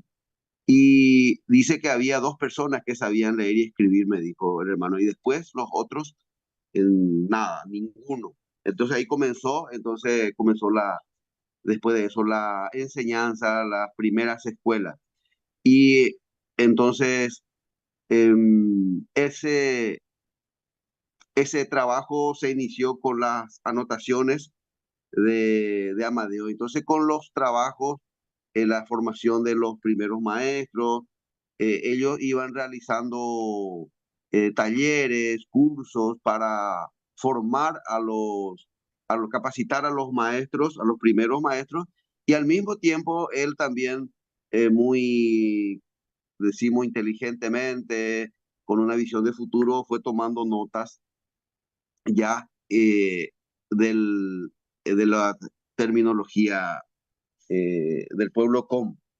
Y entonces es así que después fue formando digamos, con los años, con las décadas, un corpus que comenzó a trabajar ya más intensamente hace unos 10 años aproximadamente, con el objetivo de convertirlo en un diccionario, y que se convirtió en un diccionario trilingüe porque el pueblo com, además de su lengua, maneja para el contacto con el guaraní paraguayo y también el castellano. El castellano digamos, menos hablantes del castellano, pero sí el guaraní, porque es fácil entender, porque el contacto lo tuvieron allí una vez que ellos pudieron tener su tierra propia, que es ahí la primera comunidad de Cerrito. El contacto, hacían la changa, el trabajo con los paraguayos, ahí la sociedad envolvente, y entonces sí o sí tenían que manejarse con el guaraní paraguayo por la relación laboral principalmente, fundamentalmente por eso. Y este trabajo de Amadeo fue intensificado ya con los maestros que estaban ya ejerciendo, y también ya había maestros que se jubilaron o maestros que han dejado, pero que siempre estaban comprometidos con este trabajo del diccionario, porque pensaron siempre que era necesario especialmente para las escuelas, para los niños, contar con un material de consulta. Si bien en la Argentina hay una población de más de 100.000 personas del pueblo principalmente en la provincia de Formosa y del Chaco, y en la década del 80, creo, ellos elaboraron un diccionario bilingüe con castellano. Pero acá nadie, creo que yo llegué a ver solo un ejemplar durante este trabajo que hemos hecho con ellos para la validación. Pude ver un diccionario, el único, creo que según lo que estaban comentando allí los maestros y los referentes, y también el mismo Amadeo. que llegó acá, que está acá. Y después nada, no hay. Si bien la lengua es la misma, es una sola, pero lógicamente que hay algunas, como todas las lenguas, tienen pequeñas variantes, regionalismo, como decimos, pero fundamentalmente es la misma, no hay mucha variación, diferencias. Bueno, entonces, este trabajo iniciamos a través de la Secretaría de Política Lingüística, fundamentalmente hace 2 años que comenzamos con los maestros y con Amadeo. Él vive en Filadelfia, entonces pensamos que si nosotros nos íbamos desde la Secretaría hasta la comunidad de Cerrito, tenía que haber sido mejor para aprovechar el tiempo y así hicimos. Y Amadeo, toda la semana, una semana de cada mes, venía desde Filadelfia hasta Cerrito y nosotros nos movíamos desde nuestro lugar, de nuestra oficina, hasta la comunidad para trabajar. Y lo hacíamos generalmente una semana y también nos dimos cuenta y Amadeo Benz nos ha alertado de que para aprovechar el tiempo al máximo se tenía que almorzar juntos, trabajar, comenzar a la mañana, a las primeras horas de la mañana, una pausa nada más que para almorzar juntos y luego continuar. Porque si es que cada maestro iba a almorzar a su casa, después tardaba mucho en regresar al lugar de trabajo. Y hemos corroborado eso, hemos visto que es tal cual él nos alertó. Entonces tuvimos que agenciarnos para conseguir los víveres y poder almorzar juntos allí los 8, a veces 4, a veces 6, a veces 10, a veces 12 personas para poder optimizar el tiempo. Y no fue tan fácil también conseguir, a veces nos daban instituciones del Estado, a veces no nos daban, conseguíamos con alguna organización ONG indigenista, con Amuri y otras así. También personas de buena voluntad del Chaco, me acuerdo que Amadeo Benz ha conseguido también con sus familiares de Alemania, sus sobrinos que hicieron una colecta entre la sobrinada y enviaron un monto de dinero que sirvió por semana. Y así, ¿verdad? Un momento. Entonces, es así que se pudo lograr el objetivo de validar más de 3.000 entradas. Y después eso otra vez ha trabajado otro compañero nuestro, Abelardo, otra vez después de que nosotros hayamos terminado la validación de la parte del guaraní y del castellano. Y los maestros siempre con la presencia sí o sí del técnico lingüista Amadeo Benz. Y luego de eso sí, también la Secretaría se había comprometido para la edición y así lo ha hecho. Así lo ha hecho la publicación. Y recientemente llegó a su término y se pudo presentar con mucha alegría para el pueblo. Nunca escuché tantas palabras de agradecimiento de los referentes del pueblo de ancianas, de maestros, de líderes, referentes del pueblo cuando la presentación recientemente en la comunidad. Y bueno, yo creo que por allí el tiempo creo que se acaba para mí y le doy la palabra a mi compañera Zeneida, que también tiene que explicar el trabajo referente a la elaboración de la gramática. Muchas gracias. Gracias, compañero Ramón. Y continuando con esta importante presentación, yo me referiré a los apuntes de la gramática de la lengua con. La gramática, o mejor dicho, los apuntes gramaticales están estrechamente ligados a la elaboración del diccionario trilingüe. Es importante que tengamos en cuenta que las dos publicaciones están concebidas en relación a la escuela, o sea, la educación. Y el proceso de elaboración, como lo comentó mi compañero, fue el mismo que se utilizó con el diccionario. O sea, fue una metodología participativa y se desarrolló a lo largo de décadas, como él ya también lo había mencionado. Y es un proceso que implicó una serie de talleres de capacitación en análisis lingüísticos y jornadas de investigación con referentes de la lengua com. Y la validación también específicamente del idioma guaraní se realizó en cooperación con técnicos especializados de la Secretaría de Políticas Lingüísticas. Y también cabe destacar nuevamente la colaboración institucional con la publicación de dichos materiales. Muy bien, tenemos unos aspectos lingüísticos que podríamos destacar en la estructura de la lengua com. En cuanto a la estructura nominal, se identificó un sistema de prefijos neutros y afijos de pertenencias personales que demuestran una organización gramatical altamente sistemática. Los pronombres revelan género, número y otros matices que, por ejemplo, expresan variantes en cantidad, indican frecuencia, posiciones, reflejan distancias y emociones. Realmente muy interesante. El sistema verbal, por su parte, presenta una clasificación por afijos que revela patrones regulares en la expresión de tiempo, aspecto y modalidad. Bueno, en cuanto a la lengua materna com, es atractiva, es única, en la cual se puede expresar la propia cosmovisión del pueblo. Un aspecto crucial de este trabajo es su aplicación en el ámbito educativo.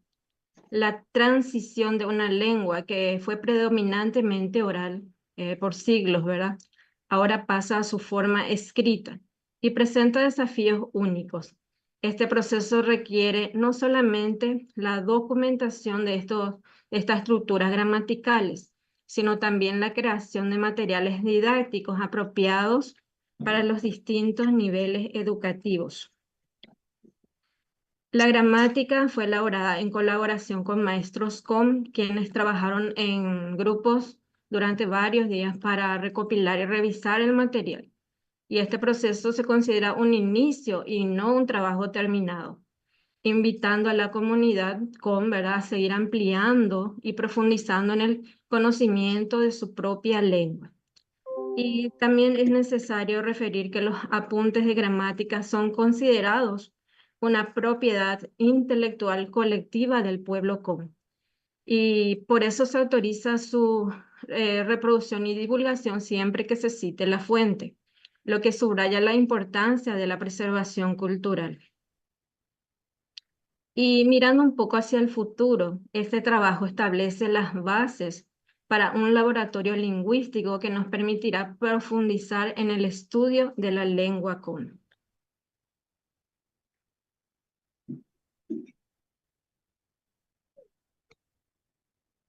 Bueno, para concluir, quisiera enfatizar que esta documentación representa un testimonio de la vitalidad de la lengua com y un modelo de cómo la colaboración entre comunidades, instituciones educativas y lingüísticas puede contribuir a la preservación y desarrollo de nuestro patrimonio lingüístico. La digitalización y acceso público a estos materiales a través de la Secretaría de Políticas Lingüísticas amplía significativamente el alcance y el impacto de este trabajo. Todos pueden acceder a estos materiales visitando la página web oficial de la Secretaría de Políticas Lingüísticas, donde encontrará tanto la gramática como el diccionario trilingüe, además de otros valiosos recursos sobre otras lenguas indígenas. Ñachek Auye, gracias. Muchas gracias por la atención. Gracias, Eneida. Bueno, así cerramos esta primera mitad y con Sonia vamos a estar compartiendo la segunda mitad que tiene que ver con unos estudios sociolingüísticos que realizamos en 4 comunidades, 2 comunidades del pueblo Paita Oetena, como ya les decía, en la región entre Concepción y Amambay, y también 2 comunidades del pueblo Mbuyá guaraní. Sonia, si pudieras compartir con nosotros, por favor, el documento para dar ya esta segunda mitad. ¿Para qué nos ayudan estos estudios sociolingüísticos? Explicar un poco el contexto de eso. Nosotros por disposiciones internacionales y también nacionales de cómo trabajar con comunidades indígenas, siempre debemos estar trabajando desde lo que necesitan las comunidades. ¿Cómo se trabaja eso? A través de algo que se llama consulta, consentimiento libre, previo e informado.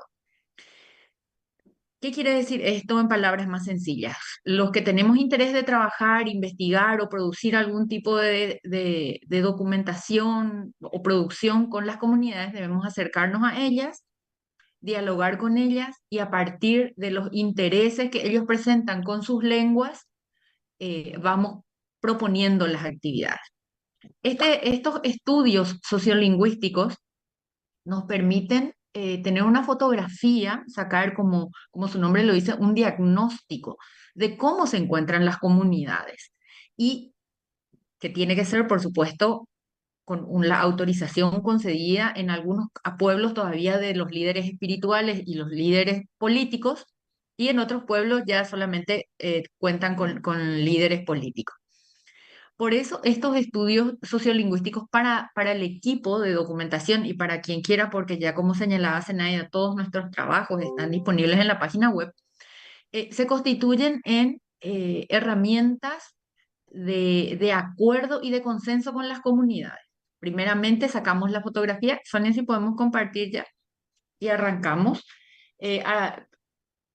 Compartimos los datos con las comunidades y lo publicamos. Toda la producción documental publicada por la Secretaría de Políticas Lingüísticas relacionada a lenguas indígenas, en todos los casos, es propiedad del pueblo y de la comunidad en la que ha sido realizado. Quiero dar un poco el contexto de estos estudios. El pueblo Pain, como ya les decía, es uno de los pueblos más numerosos de comunidades indígenas. Según el último censo, suman alrededor de 15.700 personas, más o menos un 11% de la población total indígena, y la vitalidad de su lengua se estima en un 40.8%. Eso quiere decir que es aproximadamente esa cantidad de ciudadanos autodenominados Paitahuiterá que están utilizando la lengua. Estos estudios tienen que ser actualizados porque todavía son datos en base al censo de una década atrás. Lamentablemente, estimamos que este porcentaje de vitalidad está con tendencia a la baja porque los primeros resultados del censo poblacional indígena del 2022 nos señalan que el 48% de todos los pueblos indígenas están hablando guaraní en mayor porcentaje que sus lenguas. 48% habla guaraní y los demás la lengua propia y el castellano. Este pueblo tiene 2 lenguas de contacto. Cuando hablamos de lengua de contacto, quiere decir, como ya lo decía Ramón hace rato con relación a los con, que también son trilingües, que son personas trilingües, que al acercarse un ciudadano no indígena, probablemente podrán hablar en un castellano muy sencillo o en un guaraní paraguayo, guaraní lengua oficial paraguayo también con bastante fluidez. Los Mbuyá guaraní también suman 28.123 ciudadanos, ya señalaba al inicio de la presentación que son los más numerosos, y tiene un nivel de vitalidad que no alcanza tampoco el 40% de su lengua, 38.6. Los Mbuyás representan el 20% de la población total. Ellos son el 20% del todo, que es más o menos 40.039 personas. El siguiente, Sonia. Este estudio analiza los 5 ámbitos claves para nosotros. ¿Qué tan utilizada es la lengua en el ámbito familiar? ¿Qué tan utilizada es la lengua en las horas libres o de distensión de los ciudadanos? ¿Qué lengua usan en el ámbito laboral? No es menos importante el ámbito escolar y finalmente la valoración que le dan a la diversidad. Este último eje de valoración para nosotros es muy importante porque hasta ahora, y ya lo hemos trabajado en varias comunidades, con varios pueblos, en la década que tiene de existir la Secretaría, hasta ahora no hemos encontrado un pueblo que no valore su lengua, que no valore su diversidad cultural, sus prácticas culturales. Los motivos de debilitación o de debilidad o de traslado de su lengua a otra de las lenguas mayoritarias tiene que ver siempre con otros factores que no son precisamente la falta de valoración. Siguiente, Sonia. El proceso, como pueden ver en imágenes, ahí la vemos a Zeneida, y la vemos también a Sonia sentada en el suelo. Otro de nuestros colaboradores, que es Matías Medina, que en este momento se encuentra en otra actividad con una colectividad indígena. Lo hacemos en las comunidades. Los tiempos de trabajo son extensos, requieren que el equipo se traslade hasta las comunidades, eso siempre genera bastante desplazamiento logístico. El equipo suele recurrir a la colaboración de compañeros y colegas de otros equipos. Solemos articular acciones con la Dirección General de Educación, perdón, de Investigación Lingüística y también de Planificación Lingüística de nuestra Secretaría, porque debemos aprovechar las llegadas para hacer algo que solemos decir en el equipo, para barrer la comunidad, de manera de que tratar de captar la mayor cantidad de información posible en las llegadas. Siguiente, Sonia. Vamos a compartir los resultados de la primera comunidad. Se denomina Yehuajatl, es del pueblo Paita Huitená. Podemos ver en imágenes, estas son las conversaciones, las primeras asambleas, las consultas. A las comunidades indígenas siempre le debemos contar lo que vamos a hacer, cómo lo vamos a hacer, qué tiempo va a llevar, qué resultados, y evacuar todas las dudas que ellos tienen antes de. Contamos con la aprobación y después procedemos. Acá podemos ver en el mapa, este es Paraguay. Esta comunidad está ubicada en el departamento de Concepción y pueden ver ahí el punto de referencia. Está en la misma zona que Amambay, que son, digamos, los dos departamentos del Painetá, como ellos mismos lo dicen. Siguiente, Sonia. Tenemos una publicación extensa y disponible en nuestra página web, pero hemos tomado con las compañeras y los compañeros algunos puntos más alarmantes de esta situación. ¿Con qué lengua hablan con el hijo mayor? Sabemos que la transmisión lingüística es intergeneracional en el hogar, entonces hablamos la lengua que nos hablan en casa. Y en la casa de los Pai están hablando un 82% guaraní paraguayo y ya menos su lengua materna, lamentablemente. Esto es un dato que nos dispara alarmas desde la Secretaría, porque los padres y las madres ya no están hablando en su lengua con los hijos. Siguiente, Sonia. También es importante con el pajagüe, con el último hijo, porque sí también podemos encontrar ahí diferencias. Y ahí vemos que solo 82% o sea, el 82% hablaba guaraní paraguayo con sus hijos, y con los menores hablan 87%. Esto nos da señales que no deben ser desatendidas. Siguiente, Sonia. En la comunidad Kaabu Potirorú, también de la misma familia, del mismo pueblo, siguiente, también ubicada en la misma región geográfica, pero esta sí totalmente limítrofe con Amambay, hemos encontrado esto. A ver, Sonia. Un poco más alejados del contexto urbano y con menor uso del guaraní paraguayo, pero con un número también superior al 50%, 54% de los hogares de esta comunidad ya no habla su lengua propia y ya se comunican con el hijo en guaraní paraguayo. Los que dicen no contesta es porque son hogares todavía sin hijos. Entonces, esa es, o que aún son hogares jóvenes que aún no han tenido sus bebés, o bien ya son hogares donde los hijos ya eh, constituyeron otros hogares y ya no están más los hijos en la casa. Siguiente, Sonia. La lengua utilizada en las actividades tradicionales. Esto sí nos llama también la atención porque generalmente el contexto de mayor uso de la lengua propia para las ceremonias espirituales, las ceremonias tradicionales suele ser el Paita Utená, y acá nos encontramos que ya sus ceremonias espirituales, los momentos sagrados para ese pueblo, ya lo están haciendo en guaraní paraguayo.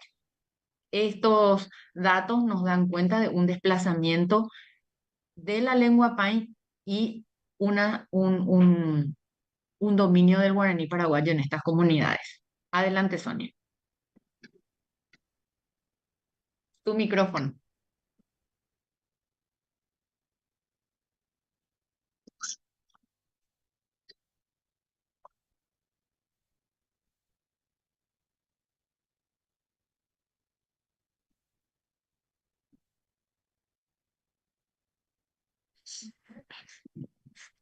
Mi presentación se me fue. Bueno, buen día para todos. Ahí se me escuchaba, ¿no? Sí.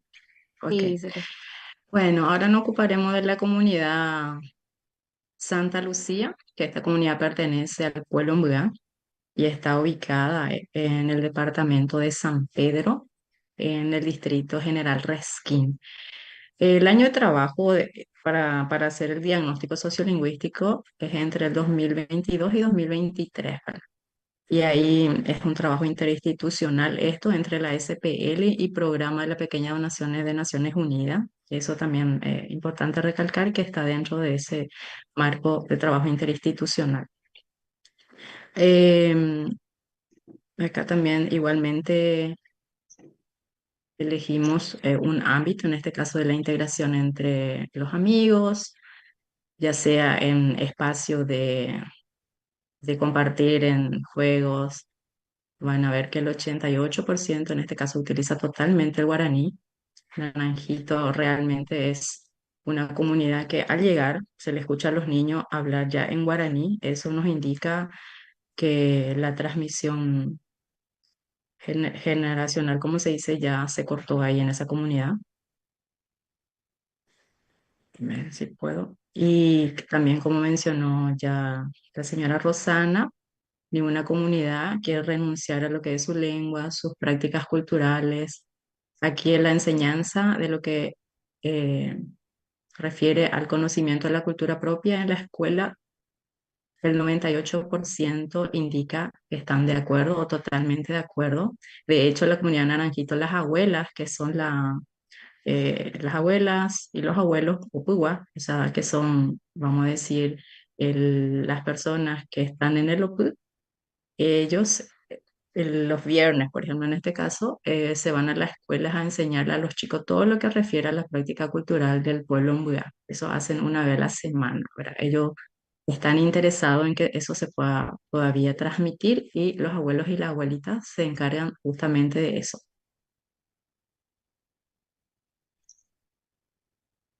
Ahí le tenemos a una de las abuelas que es el Uwa, que es una de las que enseña en la escuela sobre las prácticas.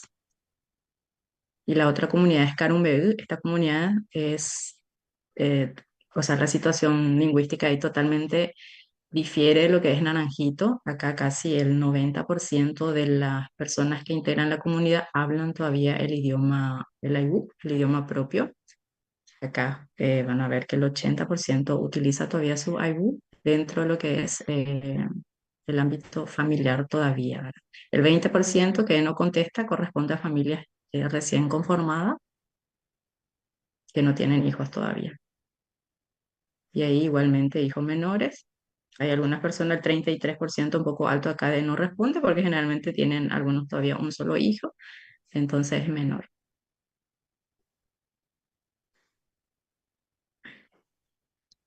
Y acá también se ve, esa es la validación ya del material que habíamos realizado.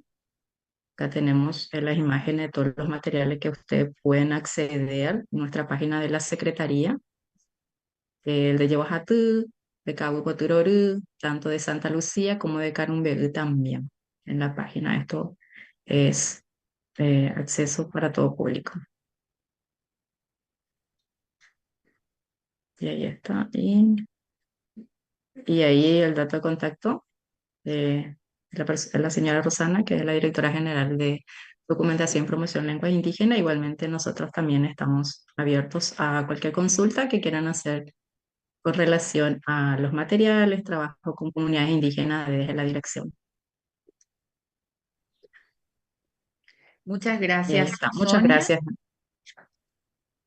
Bueno, Muchísimas gracias. Dejo, o sea, este es cierro un nomás ya esto. poco, Sí. sí, puedes dejar Sí. nomás. Patricia, estamos a tu disposición.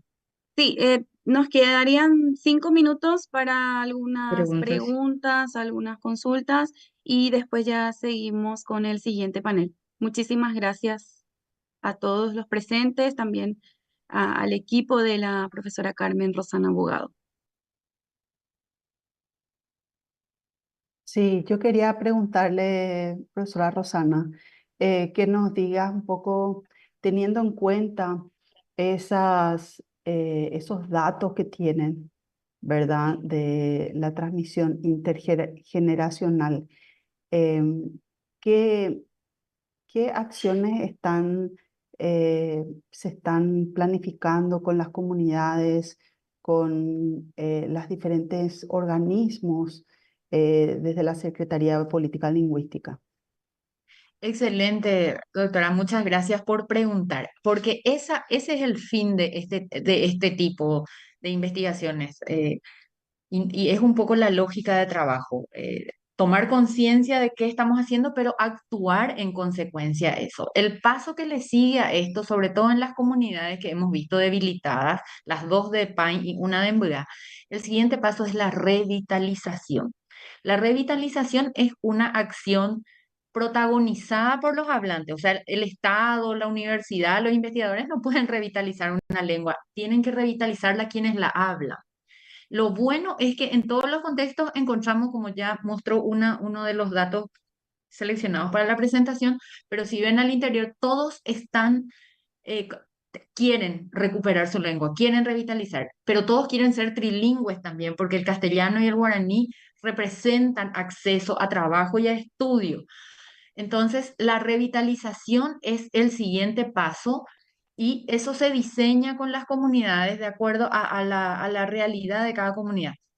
Estas comunidades que tienen un poco más de desplazamiento de la lengua propia hacia el guaraní son comunidades con mayor contacto con la población paraguaya, no indígena, y se van teniendo. Tenemos una experiencia, los procesos de revitalización son años de trabajo, tenemos una experiencia con una comunidad en Buda que realiza una especie de inmersión que vemos como la comunidad, la última que presentaba Sonia, tiene un alto grado de vitalidad, pero son comunidades un poquito más aisladas, con dificultades de acceso, entonces a veces es como una paradoja. El aislamiento genera a veces la falta de acceso a muchos derechos humanos fundamentales, pero mantiene la lengua.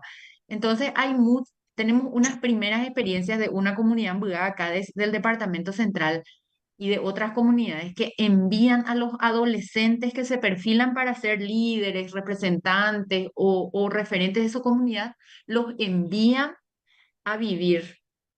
La primera experiencia es de unos jóvenes que van a estar 4 años viviendo en una comunidad del departamento de Caazapá con mucha vitalidad, donde estos jóvenes, mujeres y varones, pero más varones en realidad, adolescentes, van a recibir la formación en su espiritualidad, la formación en su cultura general, la educación indígena. Ellos le llaman el tecoñandere, coña mombarete jama.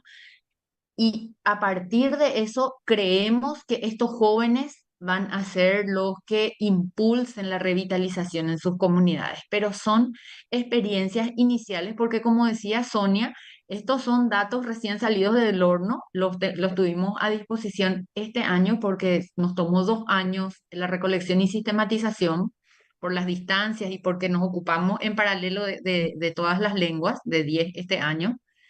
Y tenemos nuestras fichas apostadas a eso, doctora Valentina. no sabremos si la receta es válida. Puede que resulte con una comunidad, puede que no resulte, y bueno, esto lo vamos a ver a lo largo del tiempo, si prende la semilla y si da frutos el árbol posteriormente. Esas son las primeras experiencias.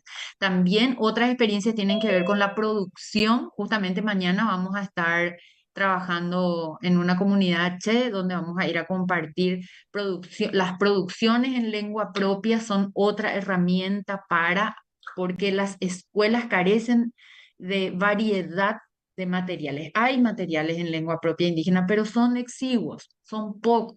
Entonces, otra línea de acción es la producción de materiales en lengua propia para uso dentro del contexto escolar, pero eso impacta en un porcentaje bajo porque el promedio de años de escolaridad en la comunidad indígena es de 4 años, ¿no? Entonces, ahí tenemos que tener varios frentes, doctora Valentina, y se van haciendo con acuerdos en cada comunidad y de acuerdo a las lenguas de contacto. Hay lugares donde las lenguas de contacto son muy poderosas, como el portugués, el alemán en la zona de Chaco, el castellano, que es una de las lenguas más poderosas, y de acuerdo a eso se van diseñando, suelo decir yo, son como trajes a medida. Entonces, vamos construyendo las propuestas. No te escuchamos, profe. Directora. Bueno, nada más agradecerles por compartir esto en nuestro congreso. Realmente había estado yo con ustedes cuando presentaron algunos de estos trabajos desde la Secretaría de Política Lingüística y realmente yo creo que es importante que tenga una amplia difusión, de que esto se conozca a nivel tanto local como internacional. Entonces queremos invitarles a quizás hacer un dossier temático de nuestra revista, no sé, algo para donde podamos escribir algún artículo, donde ustedes puedan, por lo menos de manera, de alguna manera, también publicar en otros formatos estos datos para que los académicos también colegas de otros países también puedan tener estos datos. Muchas gracias, doctora. Yo creo que sí, es un desafío para el equipo porque esa es la tercera pata de nuestra mesa, que es la promoción y difusión. Porque la atención a la diversidad lingüística, si bien es la responsabilidad primaria de la SPL, es compartida desde la propia academia, desde los ámbitos académicos y también desde los diferentes espacios. La lengua debe ser revitalizada en el servicio de salud pública, la lengua debe ser revitalizada en el servicio de justicia. Todos deberían tener el debido proceso en lengua propia. Por eso para nosotros como equipo es muy importante promocionar estos trabajos, sobre todo pues, los diccionarios que tenemos, porque todos tenemos derecho a recibir información en nuestra lengua, aun cuando esta lengua sea una lengua minoritaria. Entonces tomamos con mucho gusto la invitación, ya nos vamos a interiorizar de los plazos y somos los más interesados en que estos trabajos puedan ser compartidos en distintos espacios y, por qué no, en una revista tan prestigiosa. Agüille Betén de Bojara. Oye, Debe y todo tu equipo. Un placer. A ver si es que ya está aquí con nosotros el siguiente panel. Bueno, aparentemente todavía, así que no sé, Rosana, si ya se fue. Ahí está María Escobar, creo que es nuestra moderadora, ¿no? Estamos por acá todavía, profe, sin problema. No, estamos porque tenemos el siguiente panel, es con la profesora Marilyn Renfeld y sus colegas también sobre lenguas indígenas en nuestro país, en la región.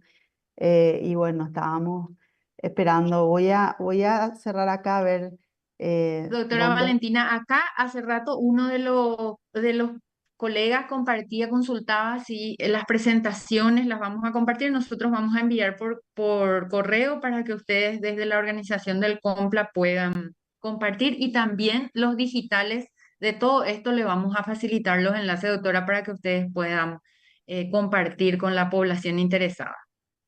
Sí, y también recordarles que queda aquí grabado, esto se transmite, queda en YouTube, que estos materiales son de acceso público a través del sitio de la Secretaría de Políticas Lingüísticas. Eso es algo que todos tienen acceso, pueden acceder, están en formato PDF, así que no hay excusa para no leer, ¿verdad? Y es una página bilingüe, así es que si alguien se marea con el guaraní, le da clic en español y a lo mejor nuestro desafío más adelante es por qué no ponerlo en inglés para la comunidad científica en general, pero eso ya lo dejo a cargo de mis compañeros de las otras direcciones. Bueno, creo que María ya es la encargada del siguiente espacio. Gracias. Muchas gracias, profe Rosana. Y voy a ver si es que voy a, voy a cerrar un ratito para ver si es que puedo dar con la profesora Marilyn.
Esta oportunidad de poder mostrar este tipo de trabajo que se están llevando a cabo en el Paraguay de diferentes comunidades indígenas, así como también compartimos la mesa temática de documentación lingüística y educación en lenguas indígenas con las recientes tendencias con también comunidades del Brasil, lo cual enriquece muchísimo la diversidad plurilingüística y también metodológica y cultural de esta mesa, que realmente fue convocada por la antropóloga Marilyn Steinfeld Ella enseguida va a entrar, pero me encargó que Estoy acá. si pudiera dar la bienvenida. Ah, ya llegó.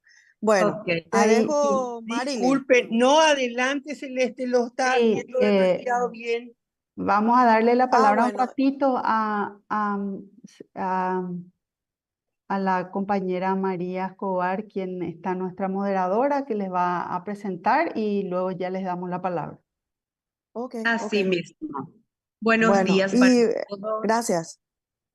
Es un honor presentar al panel 10 de documentaciones lingüísticas y educación en comunidades y tendencias recientes, organizada por Marilyn Renfeld. Buenos días, aquí le tenemos. Y como primer punto tenemos el desarrollo ortográfico colaborativo en la comunidad Aché Oriente del Paraguay, a cargo de la doctora Eva María Rosler y Andrés Torales.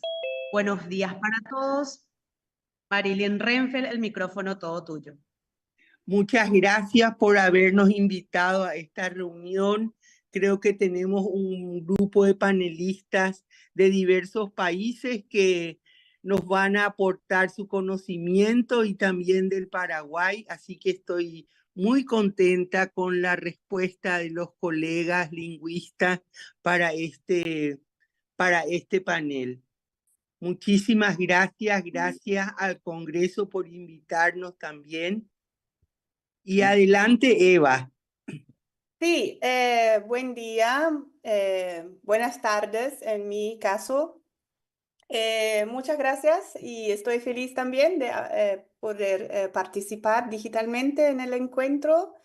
Estoy feliz de ver los colegas de Paraguay y los colegas de Brasil también. Y no sé si mi coautor ya está entrando porque él estaba, la comunidad es el profesor Andrés Pucugui Torales y él estaba con un problemita con la internet en la comunidad porque había un problema con la electricidad. Entonces yo no sé, él va, si aparece, entonces va a poder a presentar su parte y si no, yo voy a intentar sustituir un poquito, pero no voy a ser la especialista de esta parte, ¿sí? Ok. No hay ningún problema. Estamos Estoy besando apoyando todavía para que entre porque en- está buscando señal, dice. Sí, Ok. así mismo. Podemos iniciar con usted y recordemos que tienen 10 minutos. Tenemos 10 Adelante. minutos juntos. No, No, imposible en 10 minutos. No, Yo le no, cedo todos mis minutos, por favor. no, Es demasiado tienen más. importante que ellos Tienen hablen. 15 minutos tienen ellos. 15. Sí, Aquí y tienen entran 15 Y minutos, bueno, sí. vamos a hacer lo que es posible en 15 minutos y después el trabajo va a ser... Hasta las 11:30 tenemos para todo el panel, así Ok, que con perfecto. No, eso tenemos. voy a intentar ser un poco rápida, sin problema. Y después voy a tener un artículo, un trabajo más extenso sobre esto, que entonces no hay un problema, ¿no? Entonces voy a intentar volar un poco. ¿Consiguen ver el slide? ¿Sí? Sí, se ve, se ve. Entonces, Sí, Eva, se ve bien. ok, es un trabajo junto con Andrés Pecugui, que es el director de área educativa en la comunidad H, todas las comunidades H, ¿no? Y bueno, la presentación es básicamente sobre el desarrollo de la ortografía en lenguaje, que es un esfuerzo comunitario colaborativo desde 2009 en 7 comunidades de este grupo étnico. Y el motivo del desarrollo de la nueva ortografía es que las comunidades utilizaban una ortografía del estilo guaraní, o sea, como si fuera guaraní, y vimos que, en fin, esta ortografía no es adecuada para la lengua H, o no totalmente, porque el H es una lengua diferente, ¿no? No, de la familia lingüística tupi-guaraní, y tiene factos, hechos lingüísticos diferentes que tienen que ser representados en la ortografía. Y Entonces voy a hablar un poquito sobre la metodología que usamos con la comunidad, porque no era así un lingüista que desarrolla una ortografía, pero que sí era una colaboración con las comunidades de muchos años, o sea, comenzamos en 2009, ¿no? Em, Después, Andrés Bucugui iba a decir algo sobre el aspecto de la implementación comunitaria a largo plazo de la ortografía dentro de la escuela, sistema escolar, o entonces también afuera, ¿no? O sea, del uso de los adultos, de la escritura, etcétera, etcétera. La lengua H, como los colegas de Paraguay tienen bastante conocimiento, son, son 6 comunidades y una comunidad pequeñita, Cuetuve, entonces de hecho son 7. La lengua H es muy en peligro de extinción, como muchas otras lenguas indígenas también. Tenemos 300 hablantes fluentes y básicamente 2.200 semihablantes. Disculpen mi portuñol a veces porque no tengo mucha oportunidad para hablar en español. Eh, bueno, la mayoría de las personas que hablan perfectamente la lengua todavía están están en una edad ya un poco más elevada, 60, 55, 60, 70 años, y los más ancianos, los de 90, 100 años, ¿no? O sea, hay mucha gente anciana. Tenemos 4 dialectos que es muy relevante para el desarrollo de una ortografía porque hay que tener una representación de todas las maneras de hablar la lengua, ¿no? Bueno, la familia lingüística está claro, ¿no? Para todos es la familia lingüística tupi-guaraní. Lo que no está tan claro, no estaba tan claro en el pasado, es que H no es una lengua guaraní. H es una lengua propia con una estructura gramatical totalmente diferente, con hechos fonológicos, morfológicos, etcétera, bastante distintos, por más que, claro, es una lengua hermana, o sea, hace parte de la familia, pero no es una lengua guaraní. Entonces, realmente había en recientes estudios hicimos dejamos esto bien claro, ¿no? La lengua es un outlier en la familia, presenta una tipología lingüística completamente diferente de la mayoría de las lenguas porque es una lengua casi isolante. O sea, tiene muy poca morfología funcional, no hay inflexión verbal, nominal, etcétera, etcétera, prefijos no hay, ¿no? Entonces tenemos solamente un conjunto de sufijos funcionales. Y bueno, y claro, para el desarrollo de la ortografía lo que es más importante son hechos fonológicos, obviamente, pero también la interacción con la morfología, ¿no? Porque tenemos que decidir, bueno, si algo es un sufijo, tienes que escribir junto, pero si no es un sufijo porque es una partícula o un glítico, entonces tiene que escribir separado. Entonces hay muchas convenciones que dependen también de la interacción de la fonología con morfología. Y aquí, bueno, algunos hechos, ¿no? Son distinciones. El H no tiene la armonía nasal del guaraní, presenta oclusivas sonoras sin prenasalización, por ejemplo. Después también hay un contraste fonológico entre la africada y el glide palatal. O sea, si yo digo en H yapo, estoy diciendo hacer, pero si yo digo yapo, estoy diciendo cosa. Entonces tenemos ahí una clara distinción fonémica, ¿no? O sea, son fonemas diferentes que necesitan la representación en la ortografía. La otra cosa es que tenemos clústeres consonantales que son muy atípicos para el guaraní o para lenguas guaraníticas o tupi-guaraníes, como por ejemplo en palabras como crumí niño, no es picaflor, besaflor, picaflor. Breví, que es el tapir, brecó, que es la esposa. Entonces tenemos km, kr, pr, kmb, que son estructuras silábicas muy diferentes que no tienen nada que ver con guaraní, ¿no? Bueno, entonces hay convenciones que teníamos que discutir, pero ahora quiero hablar un poco sobre cómo hicimos, ¿no? Aquí es el alfabeto y se ve, hay muchas cosas parecidas con guaraní, el puzón para el glutal, las vocales nasales, etcétera, etcétera. Para los colegas brasileños, yo estoy hablando sobre guaraní de una manera muy por encima porque la gente de Paraguay es tan súper, ¿no? Todo el mundo conoce, entonces no hay que hablar mucho sobre esto. Entonces, pero en H, por ejemplo, tenemos el huagi, ¿no? Es una fricativa labial zurda que no existe en guaraní, que es representada con F en el alfabeto, etcétera, etcétera. Tenemos, claro, vocales orales, pero también tenemos distinciones entre y y que en guaraní sería una distinción básicamente dialectal, ¿no? Yo puedo decir yapo o yapo, dependiendo del dialecto del guaraní o de la variación, pero en H son palabras diferentes, ¿ya?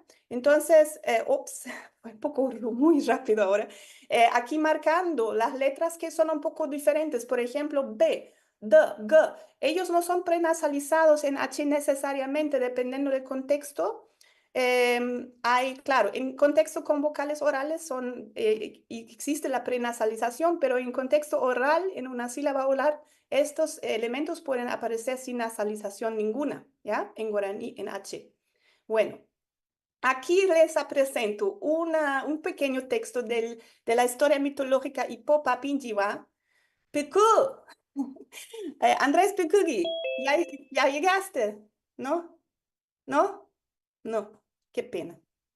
Bueno, es un texto mitológico Ipopa Pinjiwa sobre un señor que es un mito, ¿no? Sobre un señor que pierde la mano porque durmió al lado de un fuego en el monte, etcétera, etcétera.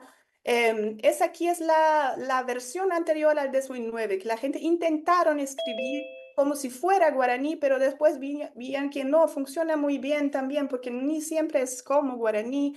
No había ninguna formalización, o sea, reglas como escribir, la gente escribían como querían, ¿no?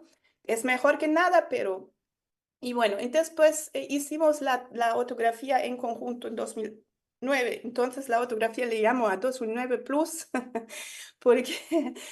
y ahí, bueno, había un montón de aspectos, ¿no? Para elegir el alfabeto. Uno son los hechos fonológicos que hay que representar, pero después también hay cuestiones políticos, educativos. También no quieres hacer una ortografía súper diferente, que la gente tiene que aprender todo de nuevo del cero, como si fuera ruso, ¿no? Entonces también no lo quieres hacer así porque la gente ya sabe escribir en guaraní, en castellano. Y bueno, yo quería que lees un poquito para ustedes el texto. Si hay un profesor H, yo no voy a leer el texto para ustedes. Pero bueno, se ve muy bien para quien conoce el H, el guaraní, se ve que sí, hay palabras que son parecidas, ¿no? Nanye, reco, enda, ¿no? Hay algunos empréstimos del español, otro, ¿no? Moín, aquí, eso es un empréstimo del guaraní, claramente no es una palabra H por la estructura silábica, porque, ¿no? Se sabe que no es guaraní, no es H. Tata, huachi, ¿no? Mendu. Entonces vemos que son verbos, por ejemplo, sin prefijos, etcétera, etcétera. No hay tiempo para esto ahora, pero... Sí, hay tiempo, Eva. O sea, tenemos... Tómate el tiempo que sea, es demasiado importante, Eva, tranquila nomás. Y bueno, Yo te cedo mis minutos. quien habla guaraní reconoce algunos, ¿no? Digamos, los ítems lexicales está muy claro. Yo tengo reco, no tengo areco, ¿no? Yo tengo cho reco, no she areco, ¿no? Entonces, claramente es una lengua hermana, son cognatos, pero no es la misma lengua, no es la misma estructura gramatical, es otra sintaxis, es otra morfología, es otra fonología, ¿no? Y semánticamente ni necesitamos hablar porque la cultura también es diferente, entonces, ¿no? Y los H eligieron también algunos aspectos de la ortografía porque vieron que la escritura representa la identidad etnolingüística del pueblo H de la manera que sí es una lengua hermana, pero tenemos nuestra propia lengua, ¿no? O sea, Pukugi podría explicar mejor que yo, pero eso era también un poco el motivo, ¿no? Para este trabajo. Bueno, aquí ven algunas fotos del conjunto de educadores, profesores, maestros y investigadores indígenas que en la época, en 2009, participaron del primer encuentro. Después hicimos un montón de otros encuentros en cada comunidad para ver, para revisar, para entrenar a los profesores nuevamente, porque claro, ¿no? Tenemos un sistema inicialmente, después hay que entrenar a los profesores para que sepan escribir en este sistema, para que entiendan las reglas, porque el profesor no solamente sabe escribir, él tiene que saber explicar también por qué escribe así y no otra cosa, ¿no? Y entonces hay un montón de conocimiento que los profesores de la escuela tienen que tener. Aquí se ve que ellos están comparando todavía. Durante el workshop estaban comparando, ¿no? Las diferentes formas de las diferentes comunidades de Huetú, Chupapó, Arroyo Bandera, Puerto Ara, etcétera, ¿no? Entonces hicimos un trabajo inicial y la metodología era una metodología para que no la ortografía tiene que decir la comunidad, no puede ser un lingüista que llega y dice, así que se escribe, a partir de la mañana ustedes tienen que escribir así, no es así, ¿no? Entonces nosotros hicimos un montón de pasos, ¿no? Presentamos primero el sistema de escritura del guaraní para estos representantes que se ve aquí en la foto. Y creo que Marilyn conoce la mitad de esta gente, ¿no? O muchas más todavía de esta gente que está en la foto. Y bueno, entonces discutimos, eso es la escritura guaraní, que está súper bien para guaraní, pero hay unos problemas para el H, ¿no? Para representar correctamente el H. Y bueno, esta escritura estaba usando también en trabajos de investigación como Leon Cadogan, Ruth Simmons, mucha gente usaba todavía, ¿no? Esta ortografía, entonces la gente estaba acostumbrado también. Después vimos las diferencias claramente lingüísticas, o sea, fonética, fonología, morfología, aspectos de la gramática, no sé, que son importantes para desarrollar una ortografía.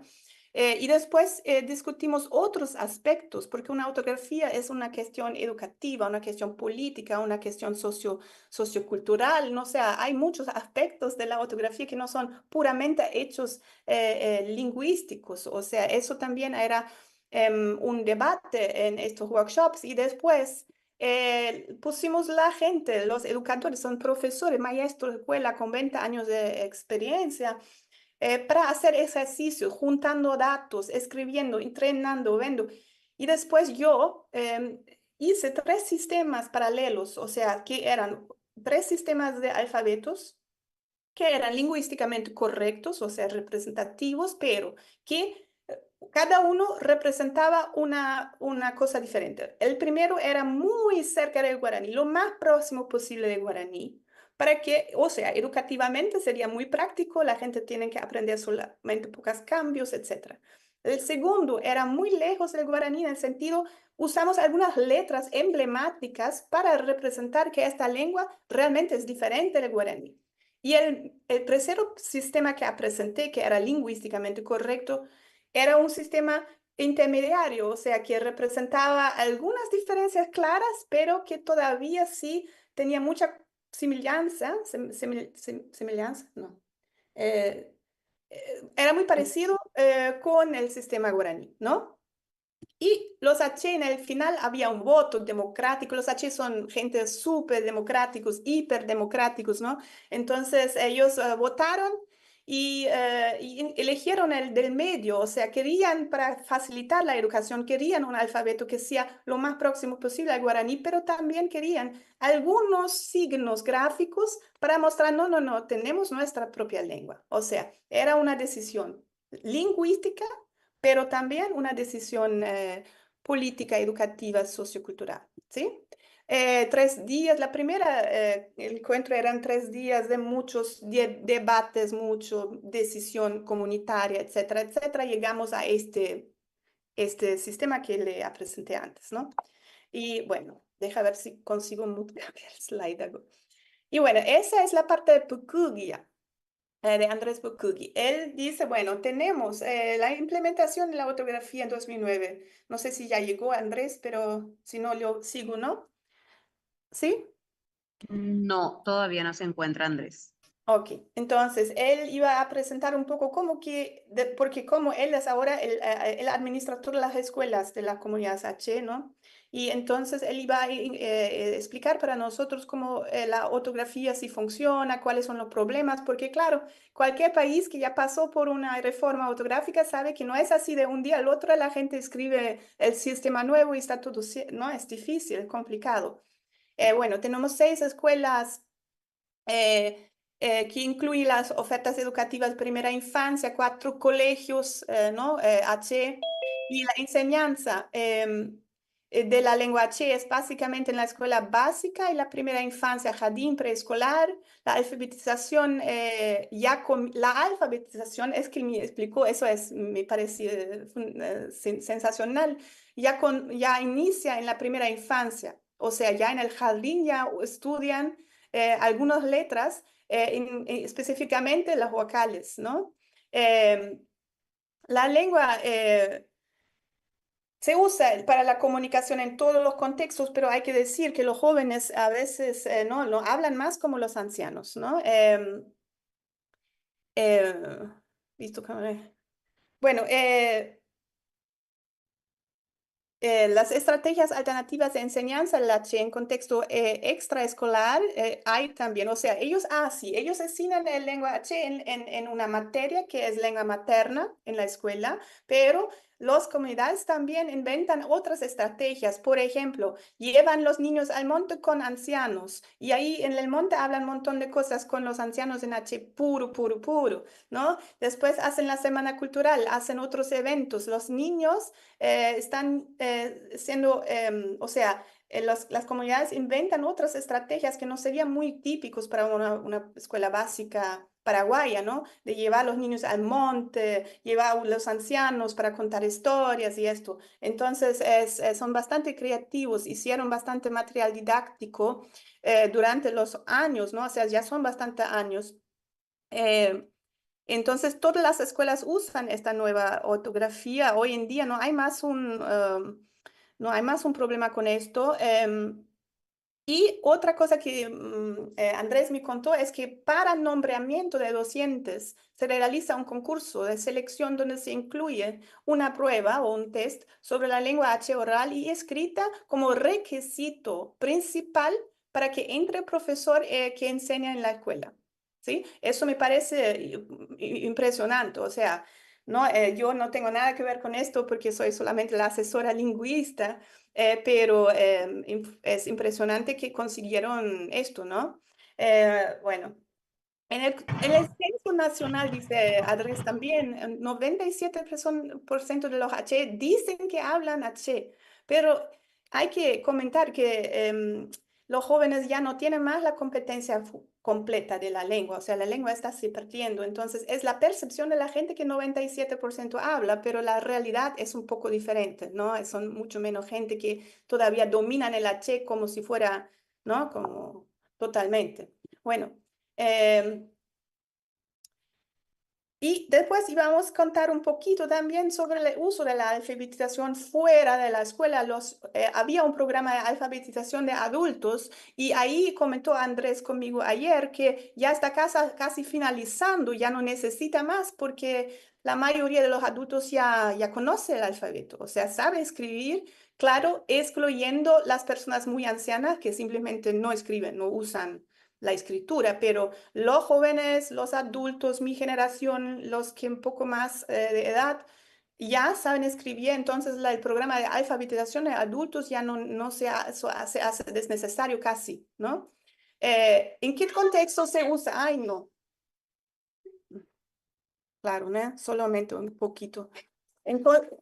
Ay, Dios mío, disculpa, gente. Doctora Eva, Andrés Torales se encuentra en línea. Perfecto. A ver, Andrés, termina, porfa. De uso de lengua materna afuera de la escuela, por favor. Hola, sí, disculpe, es que tuvimos una tormenta anoche y cayó toda la conexión.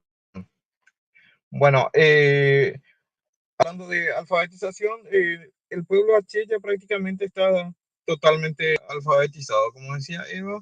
La mayoría de los que son muy ancianos son los que no están contando, pero la mayoría está teniendo el programa.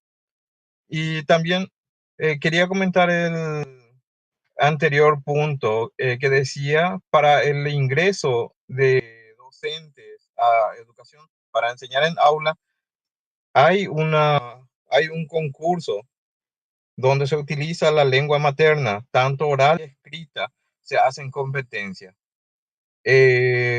Como pueblo, nosotros hemos decidido que una de las competencias que tiene que tener el docente es habilidades en lengua materna, tanto escrita como en forma oral. Y eso se hace ante un comité de evaluación. También tenemos el uso de programa de documentación lingüística, tenemos un archivo que se trabajó conjuntamente con Eva y otros lingüistas y antropólogos, es el Adobe, y también contiene materiales audiovisuales y textos escritos, algunos manuscritos también. Otro espacio de la lengua materna también es en radio comunitaria, que también cuenta el pueblo H. Cuenta con radio comunitaria, donde se utiliza exclusivamente la lengua materna, la lengua H. Y también hoy día con los jóvenes también que hacen publicaciones en redes sociales y se utiliza también en mensajerías de WhatsApp, como se llama el Messenger, y se utiliza también la lengua H. No hace mucho también se hizo una producción, una película que también tenía, ¿cómo se llama? El subtitulado en H. También tenemos libros de textos y algunos materiales didácticos. Y la lengua materna y ortografía especialmente se utiliza también en el contexto religioso, en la lectura de la Biblia, y también hay libros de cantos religiosos escritos en H. Y este año, justamente entre ayer y hoy, se están haciendo una presentación de textos literarios producidos por alumnos de escolar básica y del colegio, de los bachilleratos que están dentro del área H, donde ellos hacen una presentación de sus producciones literarias totalmente en H y obviamente utilizando la nueva ortografía después del 2009. Andrés, les quiero avisar nomás que estamos por cumplir el tiempo. Sé que... Ok, bueno. Ese es el último casi, ¿no? A ver, sí, este es el último, la última presentación. Bueno. Hubo una resistencia, sí, hubo una resistencia cuando hubo el cambio. Anteriormente se utilizaba la escritura del guaraní, y cuando hubo el cambio en la ortografía, hubo un poquito de resistencia, pero prácticamente fue del 2009 al 2012. Y después del 2013 ya empezó a utilizarse el nuevo sistema porque, digamos, mostraba lo que era una identidad, diferenciaba de los otros pueblos también. Y bueno, entre los desafíos sería la producción de un nuevo manual de ortografía también para los docentes que no estuvieron dentro del proceso de cambio, de transición de la ortografía. Y algo muy importante también, la elaboración de la gramática pedagógica, dirigida a docentes y alumnos. También la elaboración de la adquisición del lenguaje como segunda lengua para un grupo de semihablantes y no hablantes de lenguaje. Como octava, la doctora Eva, no es tan... hubo cambios también por el contacto con el guaraní. Y bueno, también hablábamos de un programa más específico para formación docente de la lengua H, tanto en gramática y como ortografía. Ese sería uno de los grandes desafíos también. Y bueno, con eso concluyo. Gracias, Eva. Gracias, Andrés. Opa. Bueno, Muy gracias. bien. Ore Oruma. Agradecemos a la doctora Senache María Ore Oruma. y Gracias. Andrés. Bueno, stop sharing. Y bueno. Seguimos con Malu. Hola gente, buenos días. ¿Me escuchan bien? Sí, buenos días. ¿Cómo está? voy Un a- gusto. Revitalización lingüística en el noreste brasileño. Informe de experiencia. Doctora María Luisa, muy buenos días. Adelante. Buenos días. Bueno, voy a empezar pidiendo disculpa también por el portuñol, que hace muchos años que no hablo español. Y bueno, va a salir un montón de portuñol acá. Y bueno, este trabajo se llama, como dice la profe, Revitalización Lingüística en Nordeste Brasileño, un informe de experiencia, que es una parcería de trabajo con el compañero Ridivânio Procópio, que es el pajé del grupo Carachú Anasul, acá en Recife, Brasil. Bueno, solo un ratito, deja encontrar la cosa de... No estoy... Bueno, ahora. Bueno,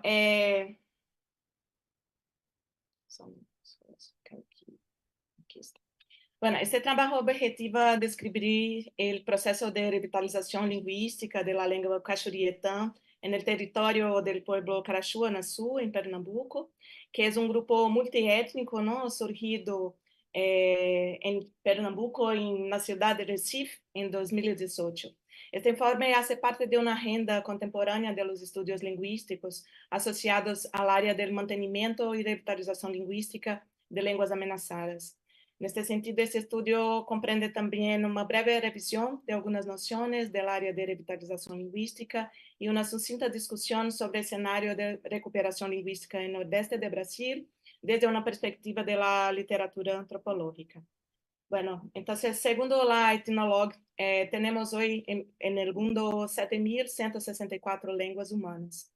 Esta inmensidad de diversidad representa un patrimonio invaluable, ¿no?, para la humanidad, y cada lengua hablada por un grupo étnico delimita formas muy únicas de comprender, categorizar y producir conocimiento sobre el mundo. Sin embargo, en la relación a la vitalidad de las lenguas existentes y la posibilidad de su mantenimiento, es decir, su transmisión intergeneracional y preservación, el escenario es bastante alarmante. Cuando consideramos la lengua brasileña, la situación de pérdida lingüística resultante del violento proceso histórico de colonización y masacre de los pueblos es muy dramática y evidente. Rodríguez estima una reducción de 1.000 lenguas en 500 años, ¿no?, que empezó en el periodo colonial y hasta hoy se sigue aconteciendo. Entonces, hoy en día el número de lenguas habladas en Brasil no llega a las 200. Contudo, sin embargo, el grado de vitalidad y el número de hablantes de estas lenguas varía mucho. Pocos pueblos tienen más de 10.000 hablantes. Entonces, acá tenemos un mapa de la distribución de esas lenguas en el territorio brasileño y vemos que en el nordeste, ¿no?, en la región oriental de Brasil, casi no hay más lenguas que están ahí siendo habladas. En el nordeste específicamente hay una sola lengua que todavía es hablada, que es la lengua yaté, acá en Pernambuco, del pueblo Funiú. Entonces, según Amaral, el contexto de pérdida lingüística, el término revitalización comprende el área de acción y estudio que tiene como objetivo mantener, revitalizar, apoyar o revivir lenguas en peligro de extinción y o minorizadas. Este campo de estudio es bastante reciente y tiene un carácter multidisciplinario, pues requiere esfuerzos políticos, sociales, tecnológicos, educativos y, por supuesto, lingüísticos, ¿no? Entonces, Grenoble y Welle afirman que la revitalización debe actuar para equilibrar las fuerzas que generaron la pérdida lingüística. Las lenguas, especialmente las minorizadas, están constantemente amenazadas por diferentes razones sociohistóricas, políticas, económicas, con orígenes que son externos e internos a las comunidades. Bueno, en Brasil estamos ahora viviendo un momento de gran efervescencia y articulación en el movimiento indígena brasileño, con numerosas iniciativas de recuperación ancestral y de lucha por el reconocimiento identitario y de los territorios tradicionales. En este contexto, el Nordeste resulta bastante emblemático, ya que es la primera región en que la colonización produjo sus devastadores efectos, ¿no?, sobre los pueblos y las lenguas. Esta eliminación se refleja incluso en las investigaciones científicas sobre estos pueblos.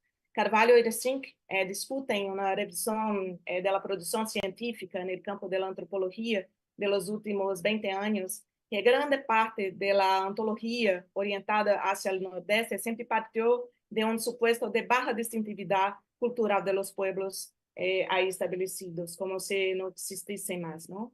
Entonces, Durazo y Costa enfatizan, sin embargo, que a través de los medios cosmológicos, rituales y también discursivos, la dimensión lingüística aparece como un importante marcador de distinción y ha sido utilizada no solo en las investigaciones científicas más recientes, sino también en el discurso político de estos pueblos.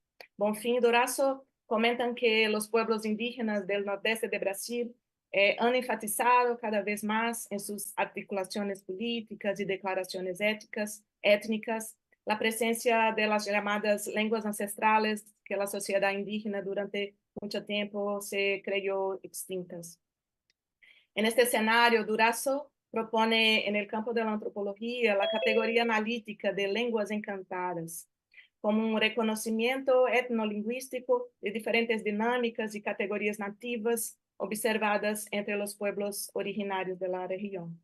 Para Bonfim y Durazo, la dinámica de transmisión de las lenguas encantadas permea las relaciones entre los humanos y las entidades más que humanas, configurando lo que los autores llaman de gramática cosmopolítica o cosmopolítica lingüística. Entonces, el pueblo Carachuanazú, que es decir, el gran pueblo guerrero, surgió en la ciudad de Recife en 2018, fruto de la unión de indígenas de distintos pueblos de Brasil y de otros países también como Venezuela y Perú.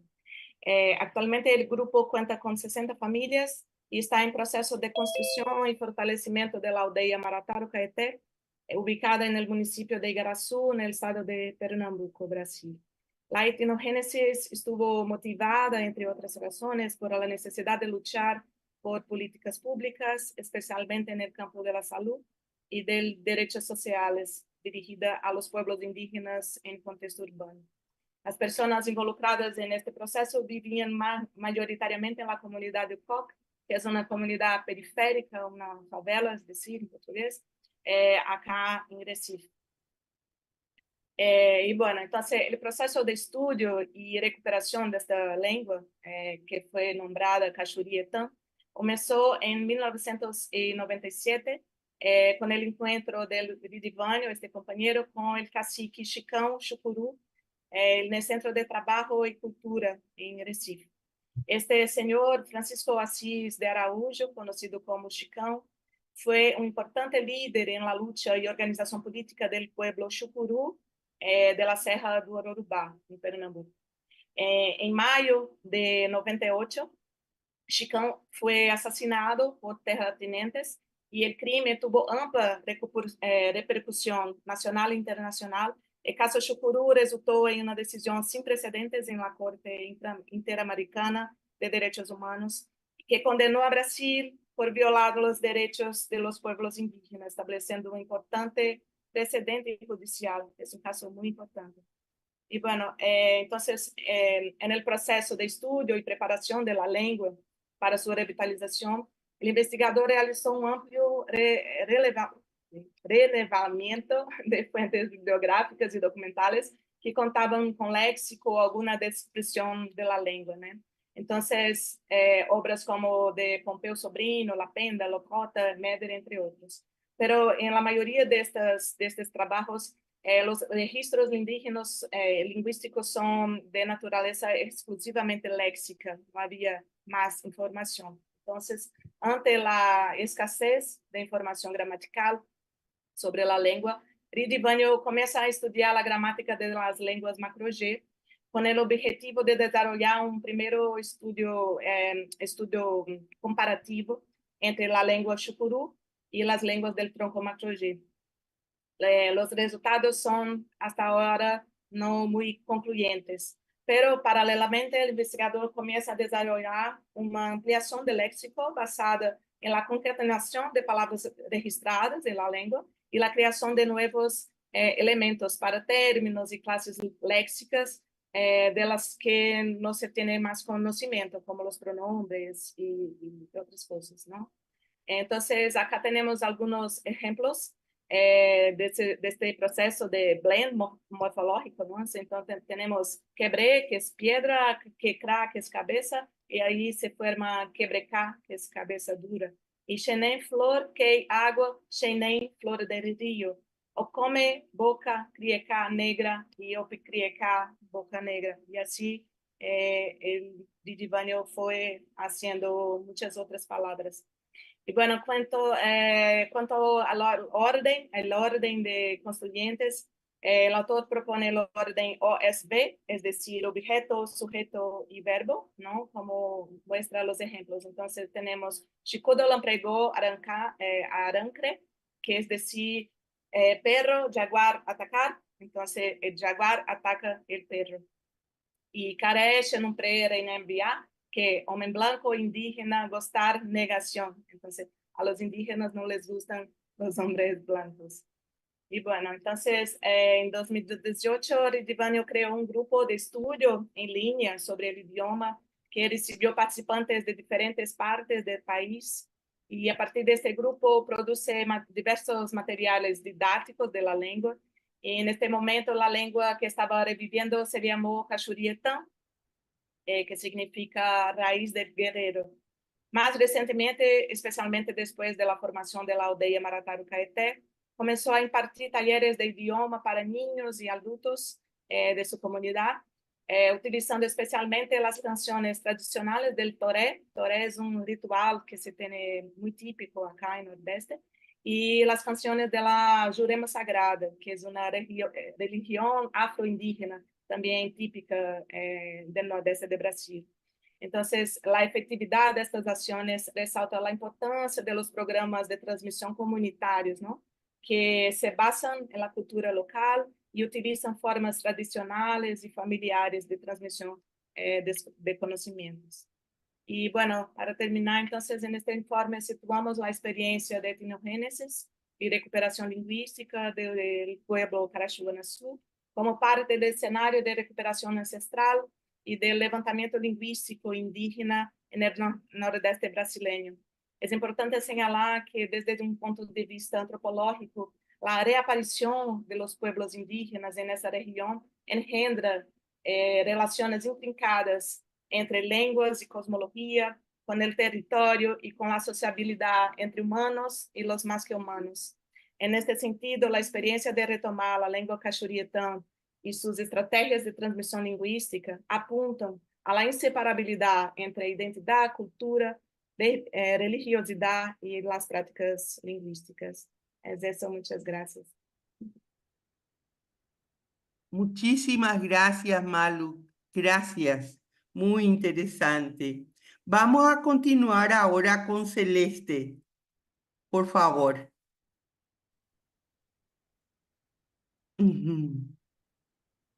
Hola, Civito. Ay, qué gusto. No te escucho. Celeste, te escuchamos. Hola, buen día.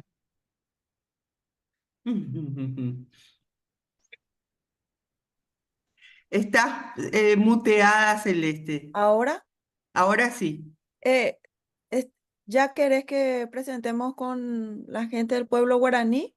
Adelante. Ah, bueno, voy a compartir en pantalla. Guillermina, Martín, Nieves, ya están, creo, ¿verdad? Conectados, ¿me escuchan? Hola, buen día. Sí, ya estamos. Ah, súper. Bueno, voy a arrancar, Guille, y en el orden que acordamos, vamos a avanzar, ¿ok? Yo voy a pasar y ustedes me avisan cuando quieren que mueva la, eh, la presentación, por favor. Bueno, muchísimas gracias por la oportunidad de poder estar con ustedes en esta plataforma de compartencia de tantas experiencias tan útiles para retroalimentarnos y también poder evaluar y reflexionar los procesos que estamos llevando al cabo con comunidades hablantes cuyas lenguas están en desplazamiento y pérdida grave. En nuestra presentación se titula En busca de la revitalización y fortalecimiento de nuestra lengua del pueblo guaraní del Chaco. Y Guillermina, si vos estás ahí, si querés titular, decir en tu lengua el título, por favor, para que se escuche. Guillermina. Sí, sí, ya. Roe cayero moingove, jarero momunata maena oreñe.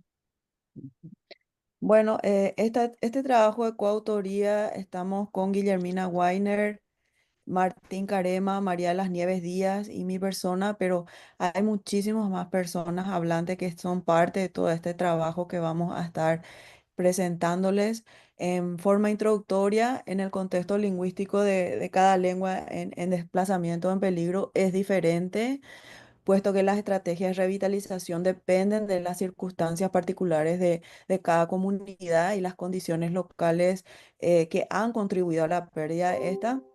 Por lo tanto, las diferentes realidades lingüísticas de las comunidades y las formas de abordar la revitalización lingüística siempre varían en su ejecución. Esta labor parte del reconocimiento de los colaboradores hablantes. Hay que hacer un hincapié muy importante de este tipo de iniciativas desde las comunidades, en que no es un externo investigador o un lingüista el que viene a imponer la agenda de investigación para la documentación de su lengua, sino fue el llamado e iniciativa desde ellos mismos, que su lengua materna ha disminuido en su uso de manera drástica y se encuentra en estado de desplazamiento alarmante, especialmente en la nueva generación, remitidos cada vez a más contextos muy puntuales o con un grupo muy selecto de adultos mayores. Estamos hablando de 55 años para arriba.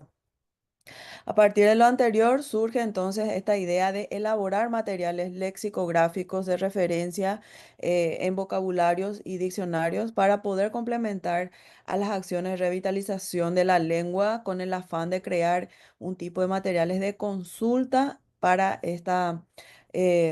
este guaraní, a modo grosso para la gente del exterior y que no tenga conocimiento sobre las lenguas indígenas del Paraguay. Este es el mapa del Paraguay con las isoglosas de la distribución de las 5 familias lingüísticas con los 19 pueblos, según el Censo Indígena de 2022. También es importante saber esta demografía, es que 118.890 personas indígenas que corresponden a la población de 5 años y más. El 48% utiliza el guaraní como primera lengua. Estamos hablando sobre todo el guaraní oficial paraguayo. Y el 42,6% utiliza para comunicarse otra lengua indígena. Lastimosamente no hay un desglose dentro de este censo sobre los diferentes miembros de la familia tupí guaraní, su rama 1. Pero el SPL nos provee datos sobre, por ejemplo, que lo que conforma la familia tupí guaraní tenemos 54%, Mascoy 22%, Mataguaya 15%, Samuco 3% y Guaycurú 2%. Le paso el micrófono a la compañera Guillermina, que nos va a estar compartiendo un poco más sobre la lengua de estudio. Guillermina, avísame nomás cuando querés que cambie la presentación. Gracias. Ok, gracias. Buen día a todos. Bueno, somos del pueblo guaraní occidental, que también estamos en busca de una identidad, digamos, que donde todos estemos conformes, porque a mucha familia, muchos integrantes de nuestro pueblo no están conformes con Guaraní Occidental. Eso en primer lugar, un poco para ver un poco la situación.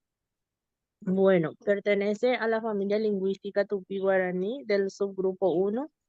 En el lado paraguayo no ha sido documentado ni descrito lingüísticamente, con un número del censo del 2022 arroja la cantidad de 4.090, sería el 3%. Sin embargo, esta cifra no refleja el número de hablantes. Hasta la fecha no existe un censo de hablante monolingüe o bilingüe, pero de acuerdo a lo observado por los hablantes indica que los adultos mayores de 45 para arriba manejan con un grado no preciso de entendimiento, con aproximadamente no más de 880 habitantes que hablan la lengua materna, digamos. Las comunidades hablantes. Somos de la comunidad, de la localidad de Pedro Pepeña, distrito de Mariscal Estigarribia, específicamente donde está una comunidad que abarca lo que es la comunidad San Agustín, la comunidad La Laguna, la comunidad de Cristo Rey y la comunidad de María Auxiliadora. Son las comunidades que aún hablan la lengua materna. Están otras comunidades como Machareto, del distrito de Mariscal Estigarribia también, Santa Teresita, también del mismo distrito, Hugo Pegrenda es del distrito de Filadelfia, y Palomita, que se encuentra en la región oriental, en el departamento de San Pedro, distrito de Uruguay. Son las comunidades que han perdido totalmente la lengua materna. Son muy pocas o contadas personas que aún hablan la lengua, pero ya la mayor parte de la población ha perdido la lengua materna, razón por la cual nosotros hemos decidido también salvaguardar lo que es nuestra lengua con mucho orgullo para que no se pierda eso y se pueda perdurar en el tiempo también. Si es que se ha perdido, tratar de volver a revitalizar desde las instituciones educativas, con los docentes en primer lugar, y es por esa razón que nació esta idea de trabajar por la recuperación de la lengua.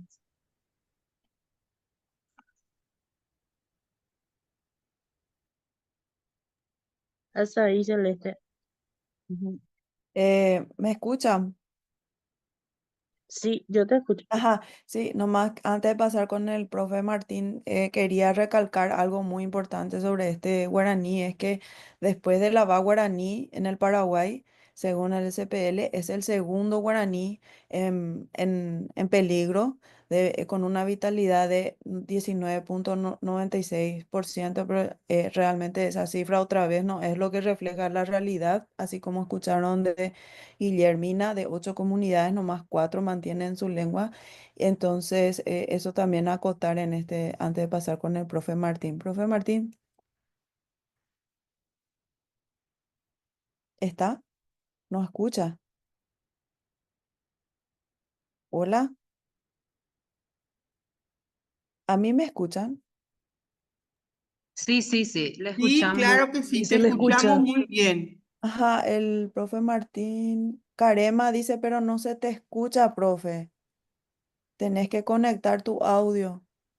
No sé si tiene señal. ¿Ahí me escuchan?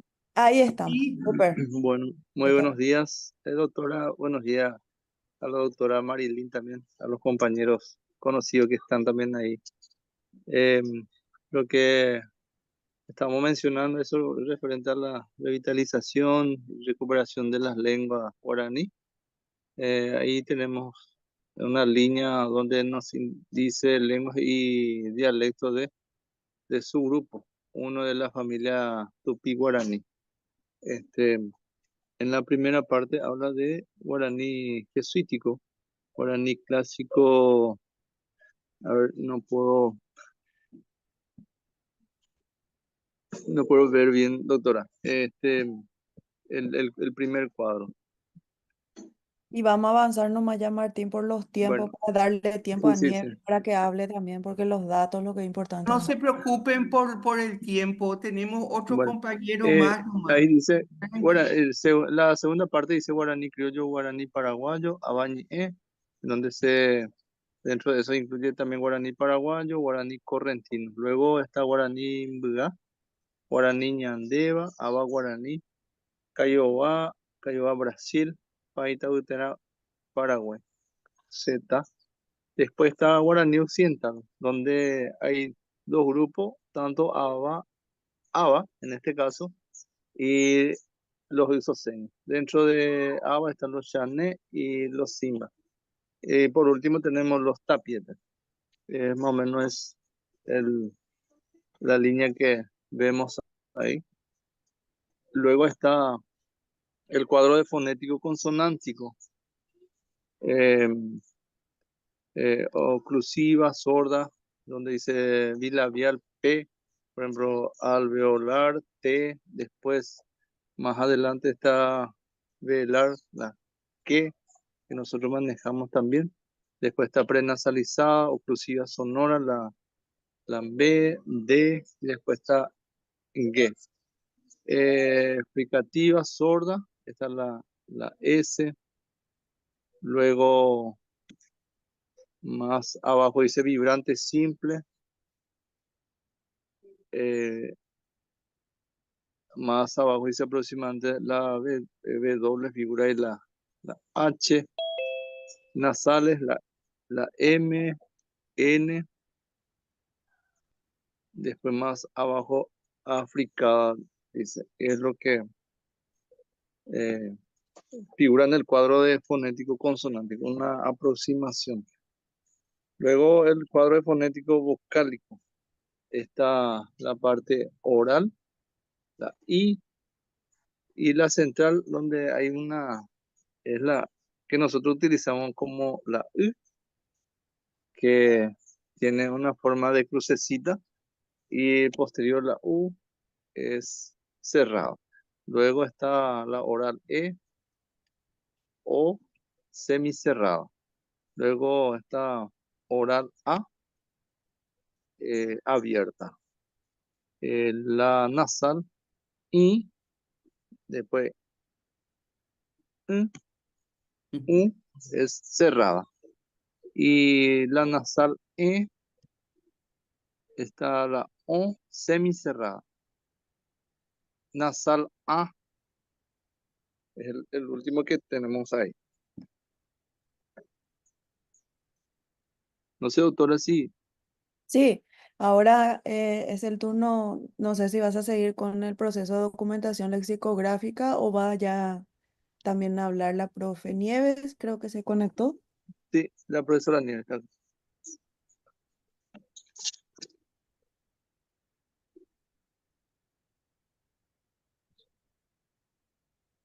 Hola, profe Nieves, ¿nos escuchás?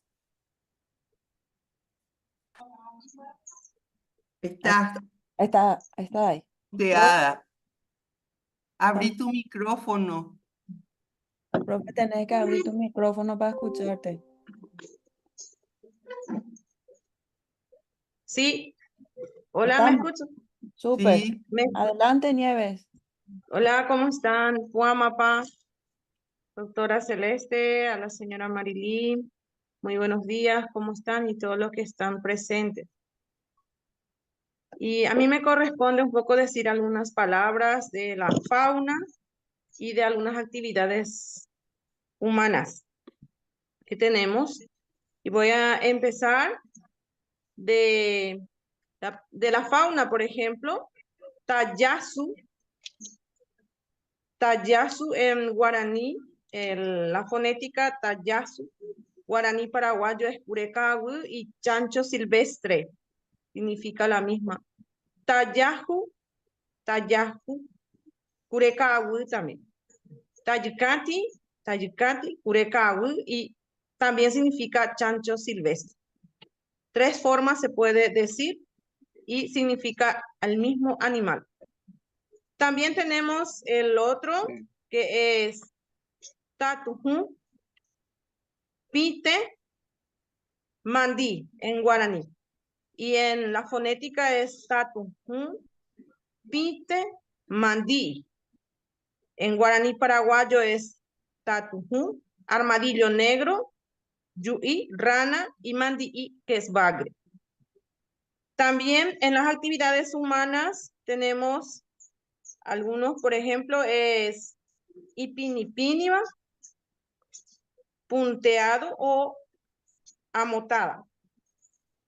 Yipuatuca es iniciar un trabajo, por ejemplo, el tapiz. Y tenemos también algunos alimentos, por ejemplo, un tipo de comida que es arapashi. Arapashi es una comida a base de poroto y calabaza. Es lo que me corresponde, doctora Celeste. ¿Quieren continuar Martín o Guillermina? ¿Seguir explicando los campos semánticos? ¿O quieren que yo retome? Hola. Bueno, o por el tiempo. Hola. Hola, Guillermina, ¿querés que continúe o querés tomar de aquí con después alimento? Igual nomás. Ujú. Guareno. Guareno es un tipo de fruta comestible de la variedad de tuna. Eh, y los utensilios. Los utensilios son algunos préstamos también del castellano que la gente se apropió, ¿verdad? Para llamarlo. Escurilla es un bol, un upe, ¿verdad? En guaraní es el colador. Arabarore es una palangana, un recipiente grande. Tirichi es un préstamo también del castellano, sería trinchi, que es tenedor, ¿verdad? Cuimbe, cuchara. Y yasu. Yasu es el nombre que se le da a la luna en sí, ¿verdad? Después tiene la fase de la luna, que es Yasural, luna nueva. También tenemos Yasu Hobaguasu, ya ve, que es luna llena, que ahí no está, ¿verdad? Que tenemos que agregar también. Cuarazu, hay dos formas de decir también, Cuarazu, Cuaral. Yasutaka, estrella de la mañana y la estrella vespertina. De las dos maneras se utiliza. Acá nomás quisiera agregar al público de que la segunda columna significa el Paitahuitera guaraní, que es una variante que más bien yo estuve documentando los últimos años. Y ya con con este trabajo lexicográfico con los compañeros guaraní occidental, tenemos una comparación ya de variantes minoritarias Día. léxicas y también el guaraní paraguayo oficial. Cuando ustedes ven espacios en blanco, significa que no encontramos correspondientes o se dejó de usar en alguno de los guaraníes o tiene una forma distinta. Pero en este cuadro pueden ver claramente las diferencias léxicas y también variaciones en cuanto a rasgos lingüísticos de cada uno de estos tres, por ejemplo. Seguimos con nociones de espacio y tiempo antes de terminar. Guillermina, ¿querés seguir o querés que retome? ¿Puede seguir otro o alguien de los compañeros?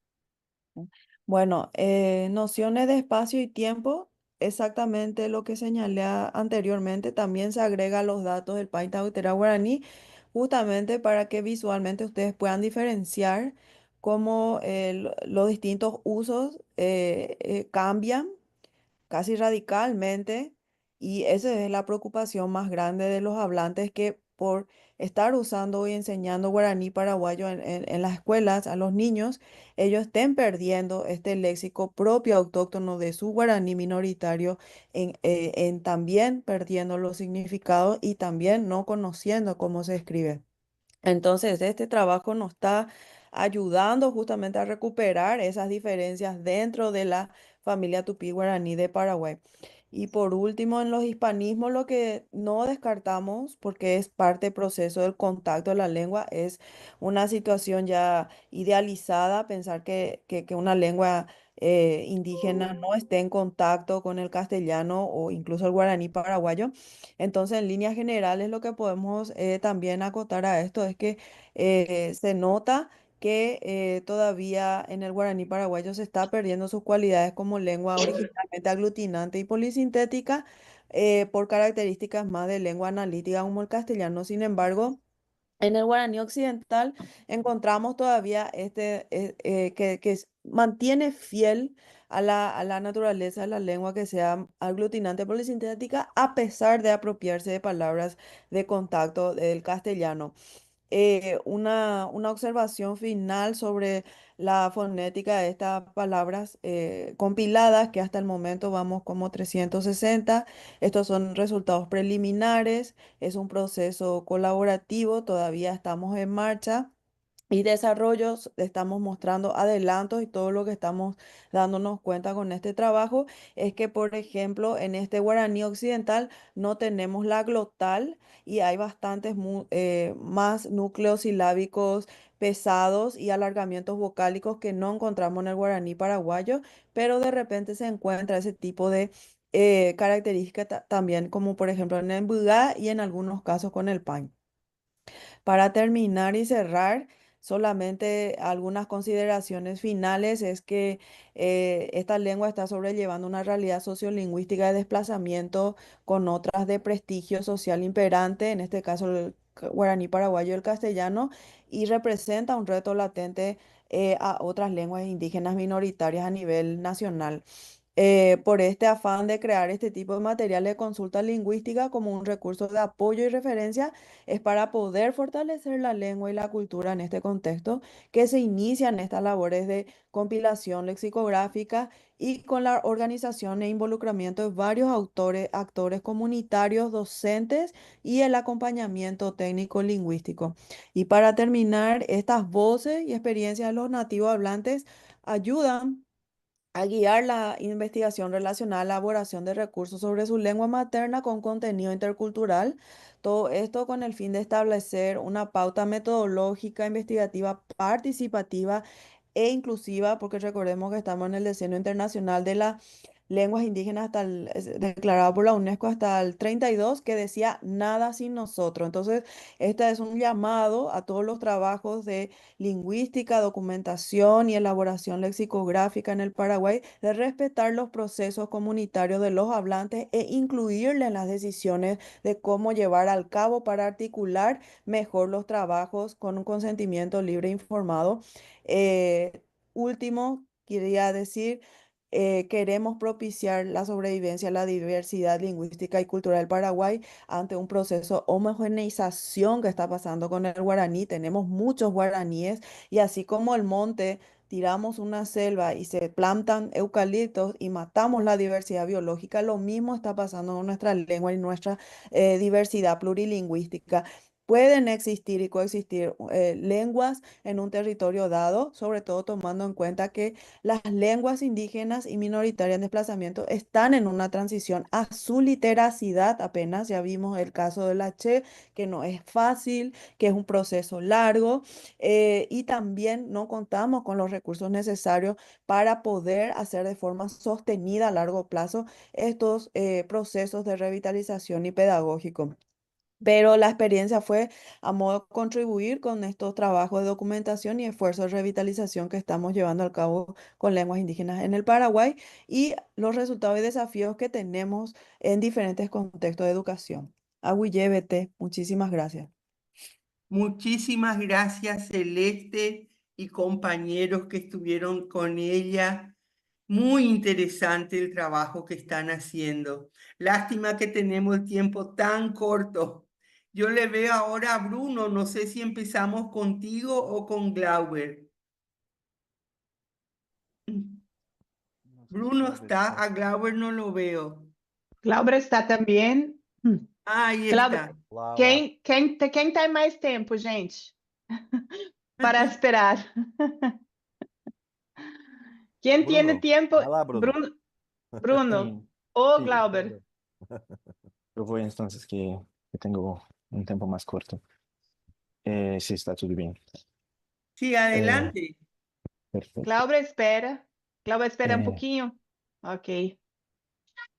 Perfecto. Continuamos con lenguas indígenas en la escuela por por medio de problemas con Bruno. Adelante, Bruno. El micrófono todo tuyo. A ver si comparto mi pantalla. Em, yo quiero hablar un poco, en mi caso, no de una experiencia concreta, bueno, sí de una experiencia concreta, pero no específica de un pueblo o de una lengua específica, pero más en el nivel de los métodos, porque al menos aquí en Brasil hay el problema que hace como 10, 15 años que hay muchos esfuerzos en las comunidades indígenas para revitalizar y retomar sus lenguas, pero y sí que hay maestros empoderados de las comunidades que tienen la formación para ser como enseñantes oficialmente, pero todavía en muchos casos falta el método de cómo hacer, porque al final, bueno, en la situación concreta de la clase, es común que los maestros retornen a los métodos más tradicionales de, bueno, escribir palabras para memorización y cosas así, que acaban que no, son métodos que no funcionan muy bien. Y así los esfuerzos de revitalización acaba que no va bien un poco por lo método. Así que me gustaría hablar un poco de lo que hacemos en Brasil utilizando esa metodología de problemas que surgió con las Olimpiadas Científicas o las Olimpiadas de Conocimiento, que existen en Brasil, existen en Paraguay, pero son más conocidas las Olimpiadas conectadas con es decir, con las ciencias exactas como matemáticas, física, química, así. Bueno,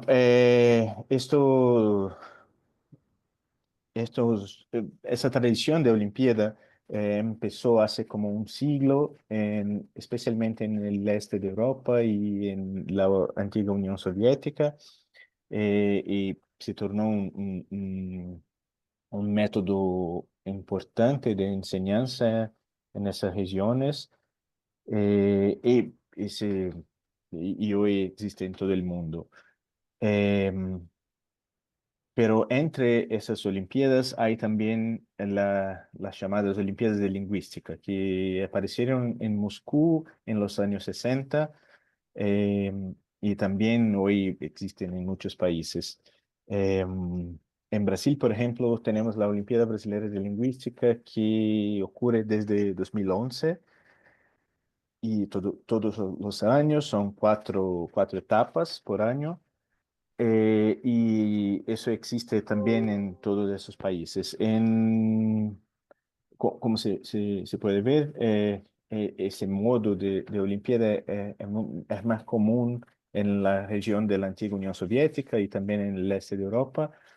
Pero en Latinoamérica, si bien que hayan Olimpiadas de matemáticas en todos los países de Latinoamérica, las Olimpiadas de Lingüística existen solo en Brasil y en Colombia por el momento. Sin embargo, en este año, en julio, hicimos la Olimpiada Internacional de Lingüística, que a cada año se pasa en un país distinto. Hicimos aquí en Brasil, por la primera vez en el hemisferio sur del planeta, así que fue un momento importante. Eh, nos gustaría que más países de Latinoamérica participaran, pero al fin no fue posible. Pero, ¿qué es eso? ¿Por qué yo estoy hablando de eso? El método de problemas funciona un poco así. Es un ejemplo simple, que son los nombres de 5 países de Sudamérica en la lengua georgiana. No sé si alguien aquí habla georgiano, creo que no. Los 5 primeros son Brasil, Perú y Uruguay. Y la tarea es descubrir cuáles son los otros 2. Yo no voy a decir cuáles son, después pueden probar y descubrir. Pero la idea es que uno no tiene que hablar georgiano para descubrir cuáles son los países.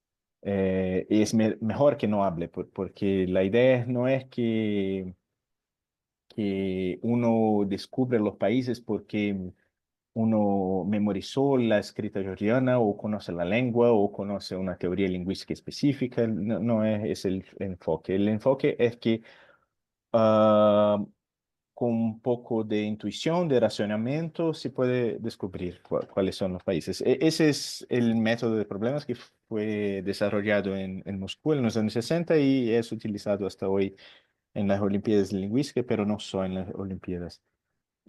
Aquí unos problemas un poco más complejos, unos ejemplos que han sido utilizados en la Olimpiada en Brasil. Por ejemplo, es un problema de la lengua mundurucú de Brasil. Y la idea es que hay que entender cómo son formados los nombres de frutas, de árboles en mundurucú. Hay una, una morfología específica para hacerlo y así tienes que traducir unas otras palabras, encontrar las correspondencias, cosas así. También un ejemplo de comparación entre la lengua tapirapé y la lengua parintintín. Y hay como unos blancos que hay que rellenar con las correspondencias. Así tiene que racionar un poco sobre las correspondencias regulares entre las dos lenguas. O incluso frases enteras como en Tuyuca, que bueno, los verbos en Tuyuca se comportan de una manera específica y uno tiene que comprender eso por los ejemplos para que uno pueda traducir las otras sentencias. Y un otro ejemplo diverso son algunos hablantes de la lengua rara de Pará, hablando de sus los padres, madres, etcétera. Y claro, la estructura genealógica de los araras es diversa del español o del portugués. Pero con eso tienes que comprender cuáles son las personas y rellenar el árbol genealógico. Eh, bueno, la idea de los problemas es que para solucionar un problema uno no tiene que hablar una lengua específica ni saber teorías específicas, pero utilizar su intuición lingüística como hablante de una lengua, de cualquier lengua, su racionamiento y su conocimiento del mundo general. Si yo hablo en un sentido más pedagógico, ese tipo de método trabaja con tres conjuntos de habilidades, de valores, que son el encantamiento por el mundo, la curiosidad, el interés, porque el problema, una vuelta que el problema se presenta así, como un desafío, el problema puede provocar curiosidad, interés y así empieza un proceso de aprendizaje. Ese proceso es un proceso de formación de autonomía en el sentido que uno tiene que descubrir cómo hacerlo, cómo descubrir las cosas sin una aplicación directa de una teoría conocida o una cosa así, pero tiene que, bueno, utilizar sus habilidades, sus capacidades de la manera que uno descubra.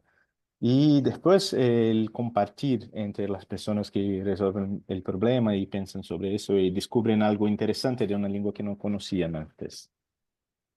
Así que esa es una manera de trabajar al mismo tiempo el carácter lingüístico de las lenguas y no el carácter normativo, vamos a decir, una manera más significativa de aprender y también al mismo tiempo que se desarrolla el nivel metalingüístico, cuando piensas sobre la lengua, se desarrolla también la sensibilidad multicultural, porque al final siempre descubres algo de una cultura que, bueno, organiza las cosas de una manera diferente de la tuya.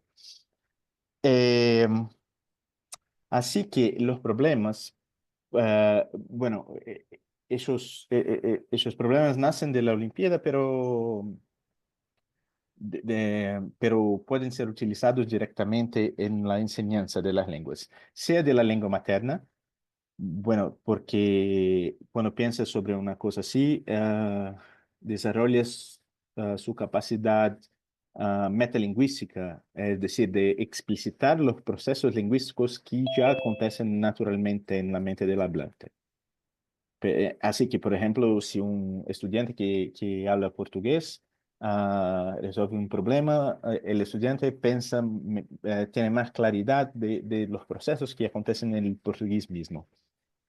También es útil para aprender una lengua, que, bueno, si uno quiere aprender una lengua específica, no sé, uno puede utilizar problemas para entender las estructuras de una manera más directa y más efectiva que si uno Bruno, escribe te una... pido disculpas, pero tenemos otro hablante también. Si podrías ir redondeando. Sí, Mil sí, sí, sí. disculpas, creo que nos fuimos del horario.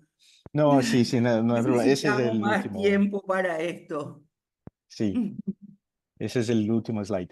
Así que uno puede utilizarlo para aprender una lengua, pero uno puede utilizar también no para aprender directamente, para quedar fluente en una lengua, pero para conocer un poco de lenguas distintas y así tener un contacto un poco más íntimo con la diversidad de lenguas en un país, que es, las tres cosas son relevantes en el contexto indígena. Así que en el momento en Brasil, porque una cosa que se hace es que los problemas llevan las lenguas indígenas para las personas que no hablan las lenguas indígenas, lo que es muy importante en Latinoamérica en general, porque la mayor parte de las personas hablan portugués o español, pero ni saben qué lenguas existen, cómo son, así que los problemas hacen ese trabajo. Pero también los problemas pueden ser utilizados en la enseñanza de las lenguas indígenas exactamente. Sea la lengua que uno ya habla en una comunidad en que los hablantes tienen la lengua viva, es decir, pero también en los contextos de revitalización. Si uno quiere aprender o volver el contacto con la lengua, el método de problemas puede ser, puede crear un contacto más efectivo, más interesante en la mente del estudiante.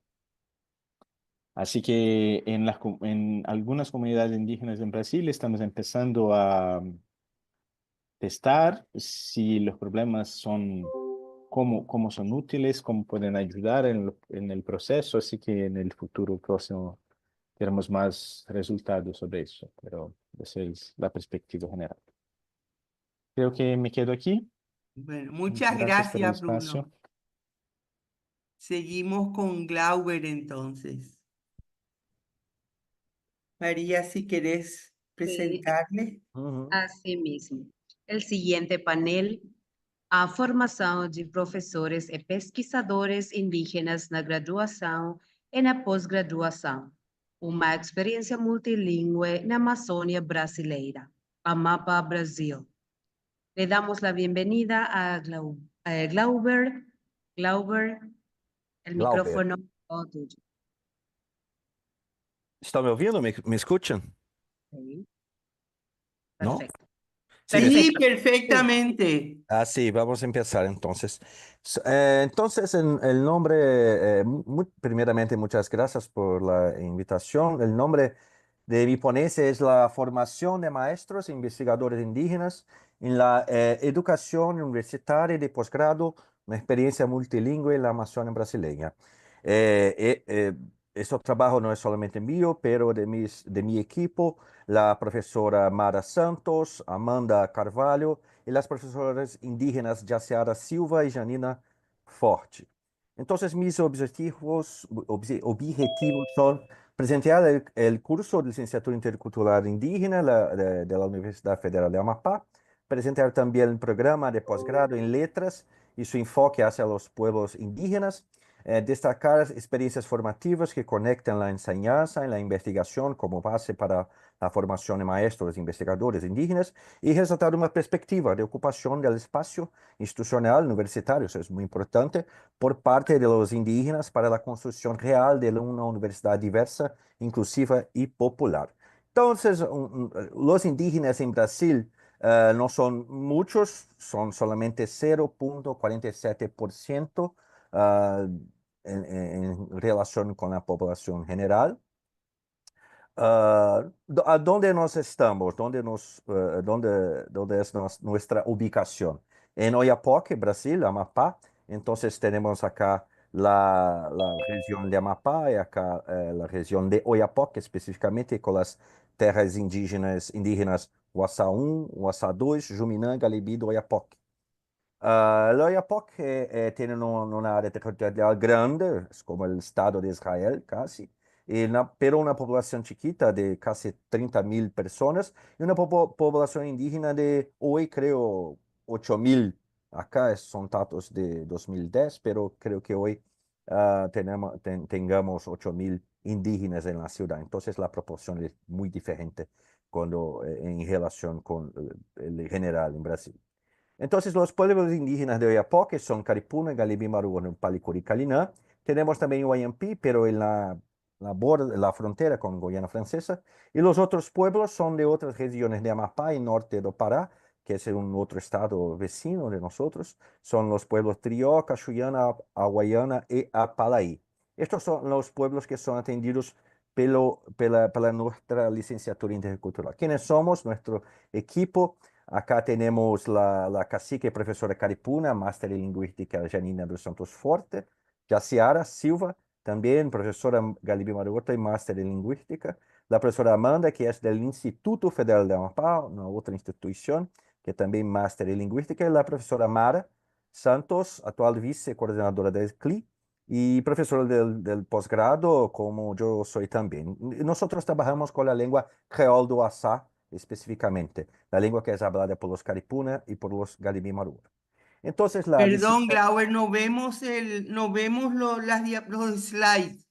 ¿No? No. Pero yo estoy compartiendo. Se comparte el primer slide. Solo la primera se ve y no está pasando. Sí, yo puedo cambiar para el PDF, yo quiero que sea... O si no, puedes salir de presentación, pantalla completa e ir pasando de a una. Están viendo ahora, ¿no? Mira, Solo la primera diapositiva. La pantalla completa. Sí. Ahora, ¿me ve la tela, no? Sí, sí. Sí, se sí. ve. Ah, sí, sí, sí. Entonces, vamos a continuar de donde paré, es una pena, pero... entonces, ¿quién somos? Entonces, ese es nuestro equipo, Janina, Jaciara, profesores indígenas, Amanda, también el profesor del Instituto Federal, y yo, y profesora Mara, profesores del CLI, de la Licenciatura Intercultural Indígena, y, del posgrado. También, la Licenciatura Intercultural Indígena es un curso de nivel superior, el fruto de generaciones de indígenas que lucharon por ocupar la universidad pública como estudiantes, sus escuelas indígenas como docentes. Fue fundada en 2007, casi 20 años. Trabaja con la formación de docentes indígenas para trabajar en la educación escolar indígena en los grados de educación primaria. En Brasil tenemos la educación escolar indígena, que es específico, diferenciada y bilingüe, conforme nuestra Constitución de 88. Y las lenguas que son habladas por nuestros estudiantes son estas que están acá, 8, que es el Doaçá, que es una lengua de identidad, lengua hablada por Caripuna y Galibí, una lengua indígena, porque era hablada por indígenas, pero es una lengua de origen criolla. Y también tenemos Paricuaquí, es Aruaque, Huaympí, Tupi-Guaraní y otras lenguas Caribe, Calinã, Tirioca, Xuyana, Palaí y Guayana. Bueno, la formación son 3 áreas: lenguajes y códigos, ciencias exactas de la naturaleza, ciencias humanas también. Hay un ingreso bienal de 80 estudiantes. Las encuestas para el ingreso, el memorial escrito, puede ser en portugués o en su lengua indígena. Entonces, el ingreso es en la lengua indígena, caso el candidato lo quiera. Trabajamos con estos conceptos de autonomía del profesor, maestro, investigador, en el trípode, investigación, enseñanza en extensión, en una perspectiva multilingüe. ¿Cómo hacemos eso? Impartamos cursos de extensiones que son impartidos en lenguas indígenas, con producción de materiales didácticos en lenguas indígenas. Eso es central para nosotros en nuestra licenciatura, la producción autónoma. La orientación de trabajos de conclusión de curso en lenguas indígenas. Estamos empezando este proceso. Y también un concurso para profesor universitario diferenciado. Próximamente vamos a tener eso porque es muy importante que los indígenas en este proceso ocupen estos espacios institucionales para consolidar de fato un cambio.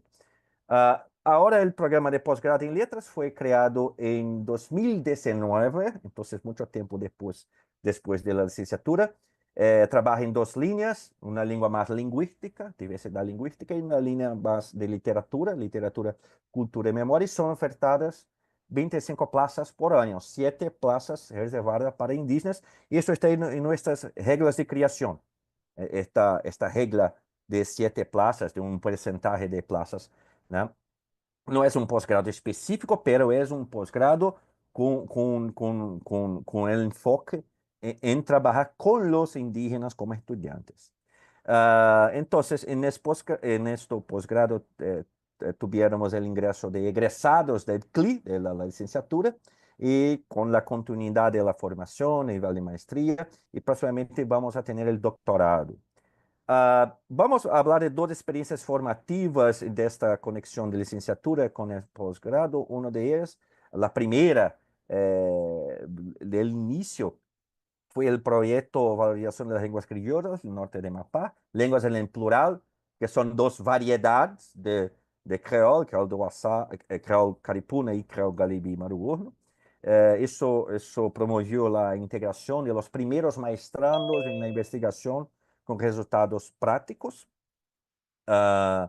Foi uma experiência para consolidar duas ortografias distintas para os pueblos que são distintos, hablan a mesma língua, compartem a mesma língua, pero são pueblos distintos. Então, produzimos 2 livros didáticos, 2 livros para didáticos e 2 documentais, todo em creol do Assá, hechos por eles. Quem foi a coordenadora foi a professora Mara, eu participei como professor, como membro.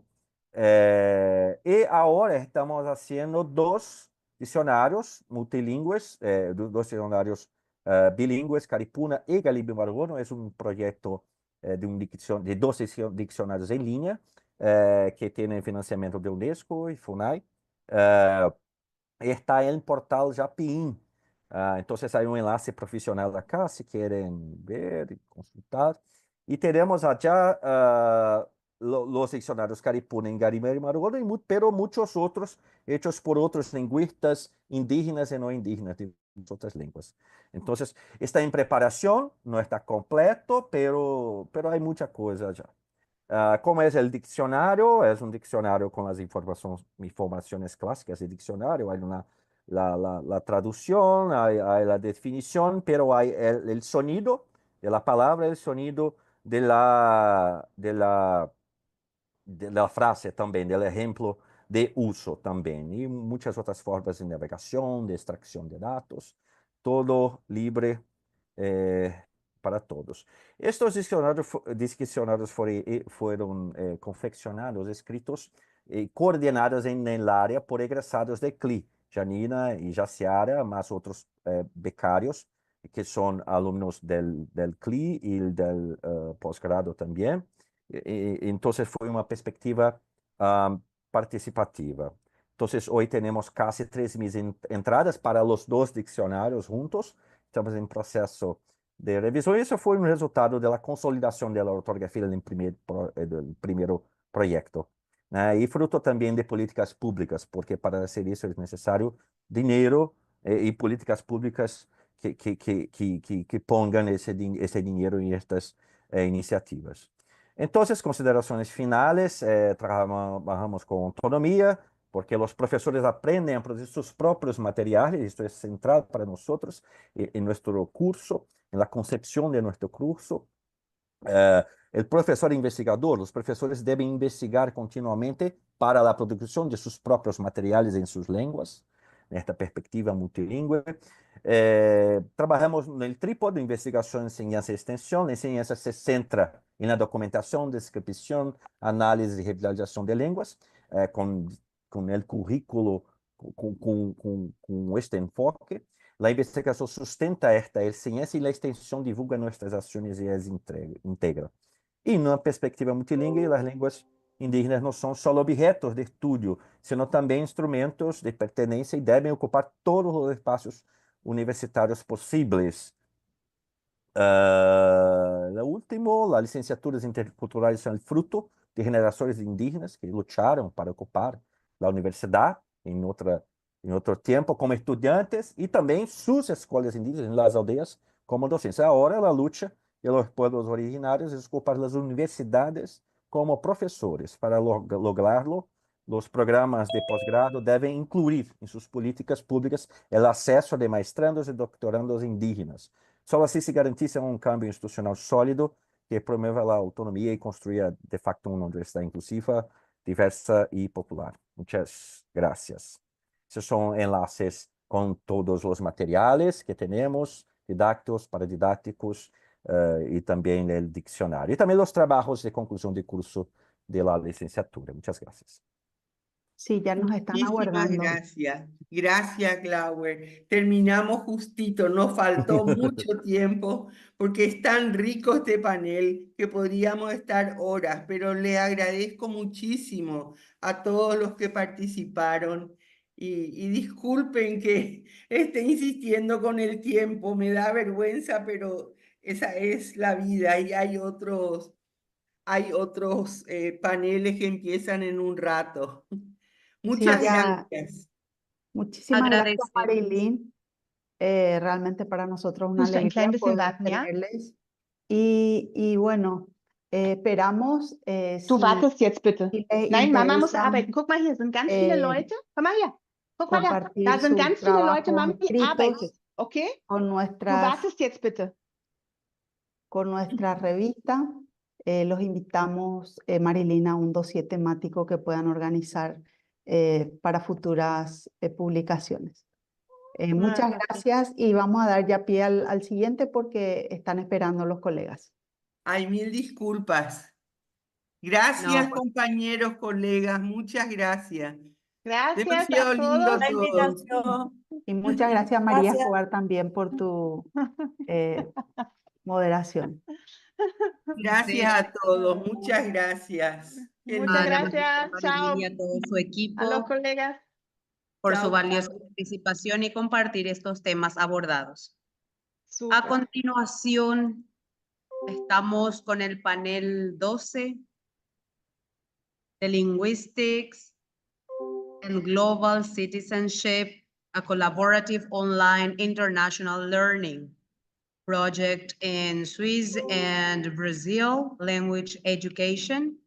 Organizan Roberval, Franco, Maciel, Edina, Irene, Claudia. Estamos viendo. Bienvenidos. Welcome, Rubel Bao. Good to see you. Sorry for the delay. Good morning, everyone. Thanks again, Valentina, for this invitation and the wonderful opportunity that we have to share our collaboration now between Switzerland and Brazil. So I'd like to thank Edina. Edina is one of the main researchers, so she invited us to be part of this project with Claudia and other colleagues. And today we're going to present in three, Edina, me, and Simone from Unicamp. So I leave to Edina first, and then I'll continue later. Good morning, everyone. Good afternoon, everyone. Welcome to our presentation. I will share the presentation with you so you can see, hopefully, the first slide, which is this one. Can you see it? Yes. So I'd like to present and discuss our transnational and transcontinental project, the Linguistic and Global Citizenship, a collaborative online international learning project in Swiss and Brazil language education. As Ruberval already mentioned, this is a collaborative project between Switzerland and Brazil, between 3 universities. The aim of our project is threefold. We have, firstly, the project contributes to the internationalization of teacher training by incorporating perspectives from the global north and south, in plural. And the project also facilitates intercultural exchange and collaboration between Swiss and Brazilian students and educators through the application of COIL. Thirdly, the project aims to investigate the critical sustainability awareness among future teachers in Switzerland and in Brazil. We have several outcomes, such as teaching materials, an ethnographic film, and a joint research article. The theoretical background of our project is that we would like to advance sustainable language education in Brazil and in Switzerland. In doing so, we combine the concept of linguistic and global citizenship and raise awareness of sustainable language education. Linguistic citizenship promotes our understanding of linguistic citizenship through participatory democracy. And global citizenship education empowers learners to engage and take an active role both locally and globally in facing and solving global challenges. Both of the concepts, linguistic and global citizenship, is hardly known and hardly applied in linguistic education. Furthermore, sustainable language education is quite a fuzzy term, and this is a research gap where we would like to start with our project to define what is sustainable language education, how we can achieve this in language education, and how can we apply linguistic and global citizenship in language education. Be also aware of criticism and citizenship concept, and we also discussed the term citizen of the world, multilingual citizenship, and also the terminology of global north and global south. We use global souths, so in plural. That means we have different type of southern epistemologies. The COIL project, the COIL approach, as I mentioned, this is a collaborative online international learning, which is a great opportunity for international collaboration, internationalization, and also fosters linguistic, intercultural, digital, and social skills of students, but also, of course, of educators. In the first step, we defined our main aim, the main aim of the project, which is the critical sustainable language education. And in the second step, we designed the COIL course. We had a wonderful material from Movesia, which is the foundation organization of the project. And in this documentation, there are 5 steps. How can you design a COIL course? So in the first step, we defined the key elements of the COIL module, and also define the learning objectives and ensure that the participants have opportunities for intercultural exchange and for collaborative assignments. We also work on the detailed program of the COIL course, and in the last step, we will evaluate our COIL course and conduct a research project. So here you can see the design of our COIL course, critically discuss sustainable language education, which is based on the theoretical background by Somerville, Wondering, Generating, Becoming, which will be presented by Rubel Var later on. We have 5 sessions, and in the first session, the students talk about how we are and what they think about sustainability. So this is about the individual perspective. In the second session, the students discuss local perspective, especially the institutional perspective, the perspective of the campus of the university, how sustainable the university is, where are the safe places in the campus. And in the third session, we discussed the Swiss local perspectives on sustainability, and afterwards the Brazilian local perspective on sustainability. In the fifth session, we compare this individual local perspective with a global perspective. And we refer also to UNESCO Sustainable Development Goals. And we discuss with the students how they find these goals in these local perspectives and the individual perspectives.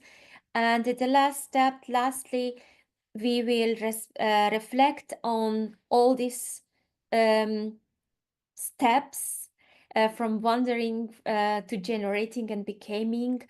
What does it mean, critically sustainable language education?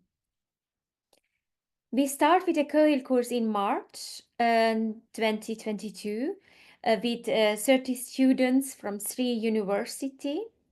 We planned already 6 sessions, 4 plenary and 2 individual sessions. And the research we would like to conduct is a polyethnography. It means that we will add our individual perspective on sustainable language education. And also the outcomes will result in undoing genres book, an ethnography film, and in teaching materials. So let's go on with the research, and Simone will present you our research study. Thank you, Edina. Thank you, everyone. Okay, so in terms of research, we position ourselves within the field of critical applied linguistics. And from this perspective, we understand that our theorizing, our methodologies, and our research topics should be transgressive and undisciplined, following Pennycook's and Moitalatz's propositions. And we also understand our research should be aligned to a decolonial agenda of research. In Kleinman's terms, being in this agenda means that we should promote the decolonization of knowledge, giving ear and voice to the Southern knowledge, to our multilingualism, to our philosophies and epistemologies. And also that being decolonial in applied linguistics should mean that we address urgent social matters in the South, for example, such as racism, gender identification, social inclusion, and equity. We also agree with Window and all propositions of applied linguistics research and language education as being interdependent and responsible for promoting global citizenship. And we also understand that there are proposition of actions and investigations that explore different forms of agency regarding language practices, language teaching practices, are very suitable for our kind of research, our critical research. And that our research should be based on reciprocity, generosity, and transknowledge. Next slide, please. Our research objectives are to investigate the views of participants, both researchers and students, regarding social global citizenship and global and social responsibility and sustainability, and also to analyze how the emerging positionalities in our interactions respond to the conception of sustainable language education. Next slide. Our research questions we listed in our project are: how do participants define sustainable and socially fair language education throughout the entire project? What aspects emerge from the interactions promoted during our remote meetings in terms of the idea or the concept of sustainable language education? And 3, how do participants negotiate their positions, and how is the sense of collectivity built throughout the promoted interactions? So our data, our corpus consists of types of data. The first is multimodal journal entry. We are going to motivate the participants and also ourselves to produce diary entries throughout the entire project. And these entries, they will be posted on our online platform. And we also propose that these entries should be multimodal, including written texts, videos, photographs, links, any other items that the participants would like to express how they feel or how they or the facts that they understood came up from the interactions. We will also record all the remote meetings. So these meetings will be transcribed for our analysis. And as mentioned before by Edina, we will produce an ethnographic film. So this film will have recordings, footage from both Switzerland and Brazil. And it will also include the some excerpts from the recordings of the interaction sessions in our platform during the COIL course. This ethnographic film will also serve as data for analysis. And finally, at the end of the project, of the course, we will invite students to answer a semi-structured questionnaire. This is a questionnaire with 10 open-ended questions, and the questions aim to explore the students' perceptions regarding their participation in the course, the effects of the interactions sections on potential conceptual and personal transformations along the project, and especially regarding their ideas or their conceptualizations on language education and sustainable language education. And we also aim that they reflect, that they can reflect in their answers on their transformation from day one to the final day of the project. Thank you, Edina. So in order to do so, we needed a kind of methodology that could take into account the movement. So, and also other aspects that could emerge from this interaction. So in a sense, we didn't have a very rigid format of collecting data, for example. When you have, for example, hypothesis and you want to prove hypothesis, this is the more traditional way. So we chose the epistemology of emergency. So the idea here is the most important thing is what emerged from the process.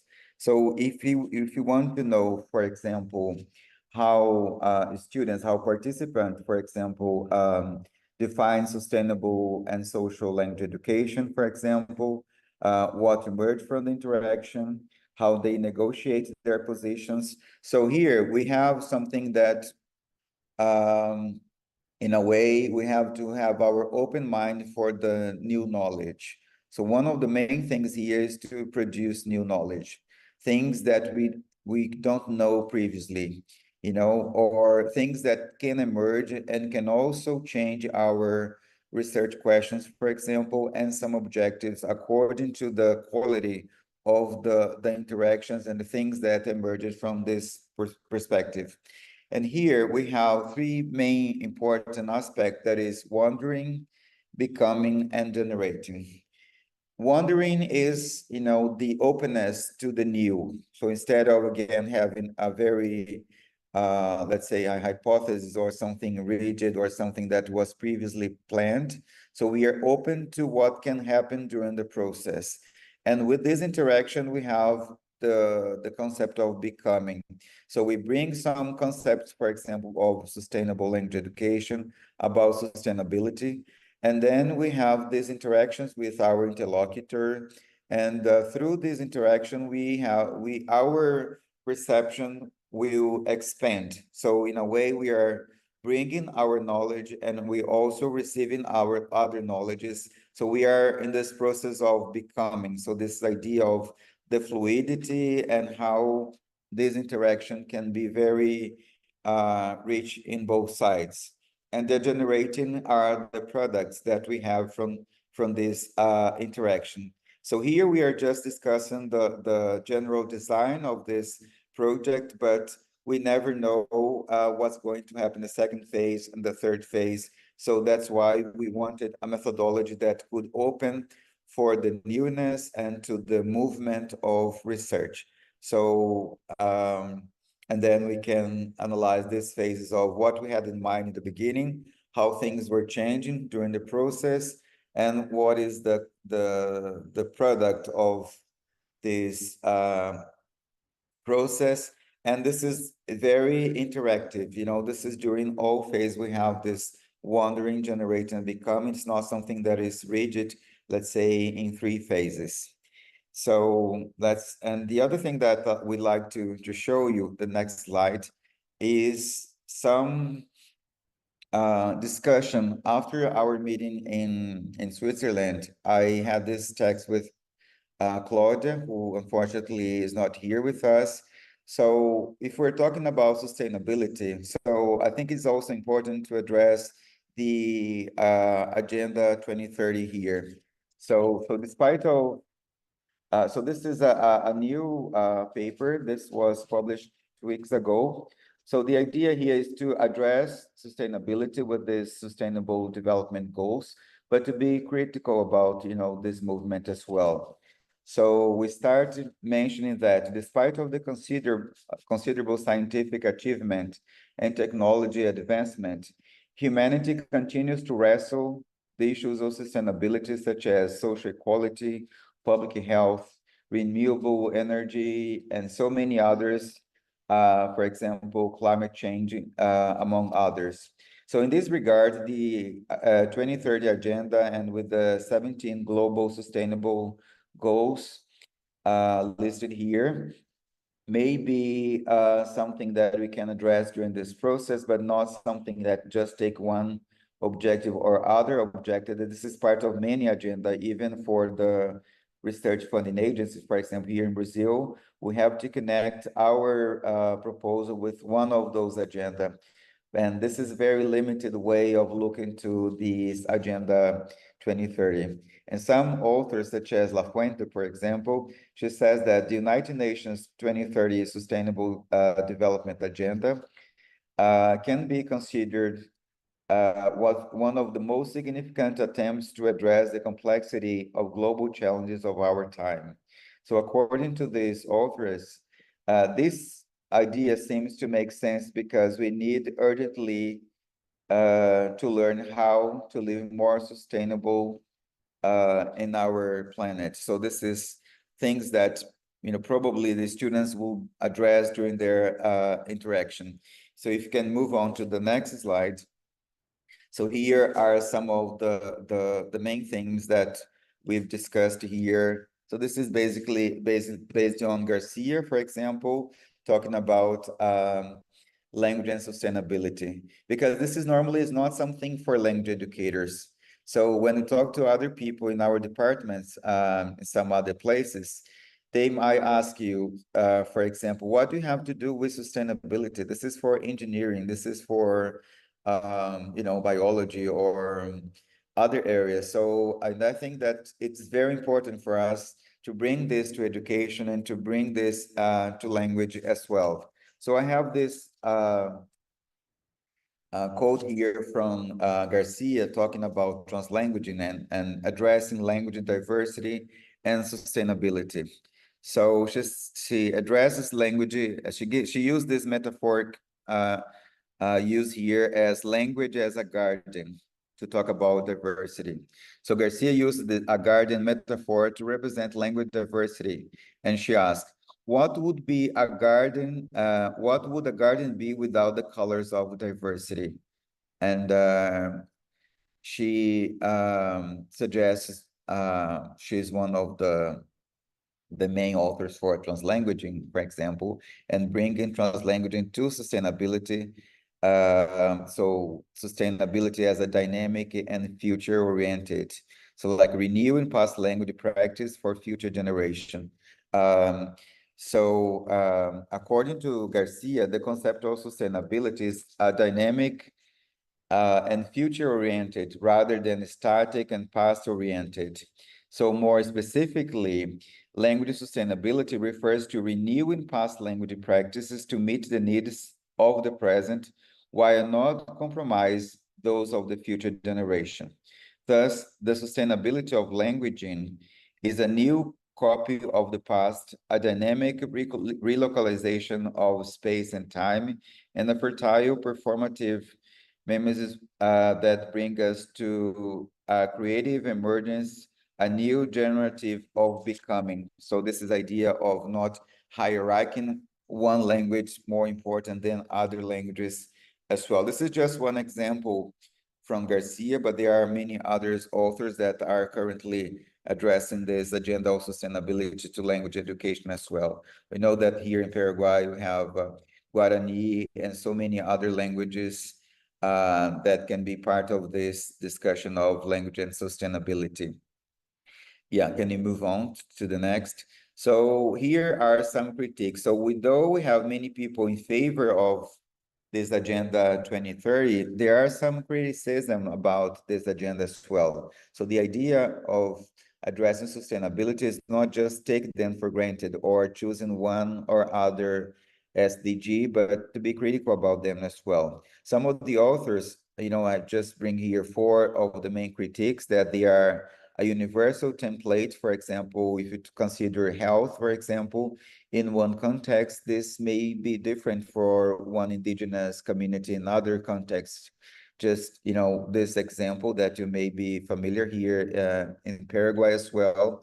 The idea is to be sick in one community, but if your environment is also sick, so you are part of this community. So some authors such as Krenak and some others that deal with a more expanded view of planetary view in this world, I think it's important to address here. So here they say that SDG can reproduce a universal template grounded on a Western and neoliberal agenda. But I think that if we take this agenda and discuss with those other people that maybe not be aware of this context, I'm talking specifically from the university perspective. And some of them, they are used in depolarized indicators when they have, for example, now we are implementing the Agenda 2030 in our university, for example, they have indicators, but in some cases they are just the movement of greenwashing effect. So they just label, but they are not doing, right? So this happened with the market, for example, that they are using a specific, they are not using, for example, plastic bag, but the philosophy of the company is different, and even the university. And I visited the Universidad Nacional de Asunción here last month, and I saw some of the organic, they had Horta Orgânica here, and I was very happy with that. So to see some initiatives, some local initiatives of sustainability in some places. Some colonial roots, because sustainability is very much related to development, and development also bring other negative points as well.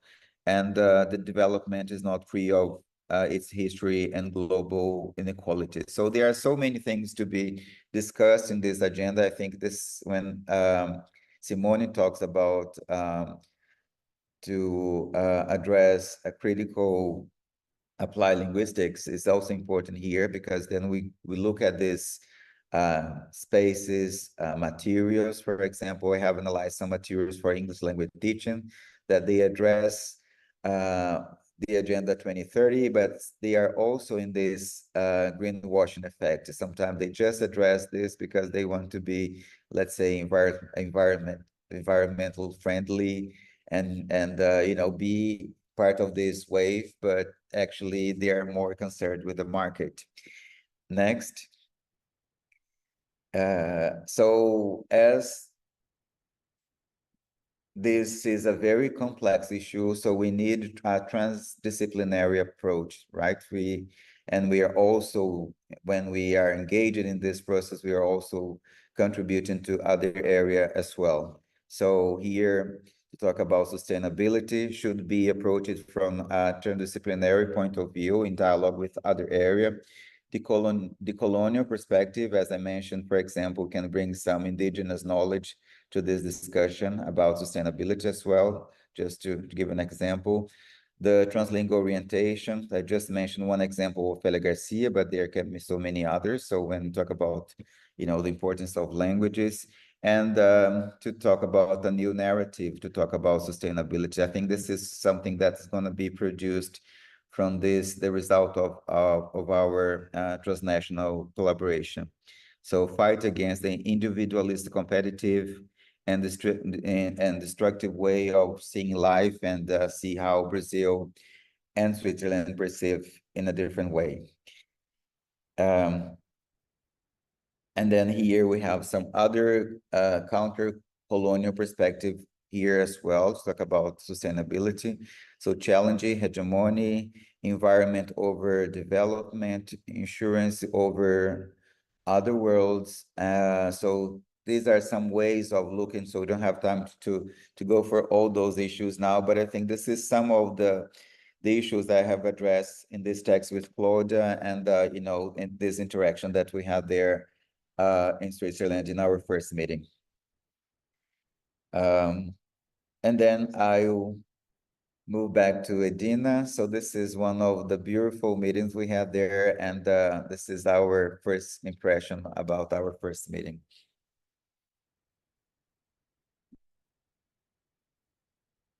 And this is Edina is going to talk about this, Edina? Yeah, they are some example for our multimodal diary entries, because we also conduct some research with our data, and one of the data will be these diary entries, which is multimodal. Simone mentioned it. And the first one is from Simone. Air. Deep, slow breaths. I'm up here. My body feels the cold, velvety wind, the warmth of the sun. I see the white clouds beneath, forming a thick, fleecy blanket. Deep, slow breaths. I hear myself breathe. I touch the rock and the snow. I hear my gravel steps on the trail, and we move forward. deep, slow breath, quiet, soothing moment, and I gaze at the landscape. My mind is silent. Instinctively, I savor all the senses. I am present in contemplation. So this would be an example for the diary entry, how we feel and how we experience the project, how we experience the knowledge transformation. The second example is an example by Claudia about doing, saying, knowing, feeling life experience. And she wrote about our project by comparing different perspectives, the Brazilian perspectives and the Swiss perspectives, and talking about becoming and becoming a new academic and transforming the knowledge that we have through this experiment, through this project. My example is about shared paths. You see also again the picture of the Mont Pilatus. It was a very key moment, I think, in the project. We went to the Mont Pilatus and we enjoyed the beautiful view, and also we could reflect on our collaboration and our aim in the project. And the last example is by Irene. She also designed a multimodal diary, and her diary is about designing, connecting, and reflecting. They are our selected references, and thank you very much. Vielen Dank, gracias, obrigada.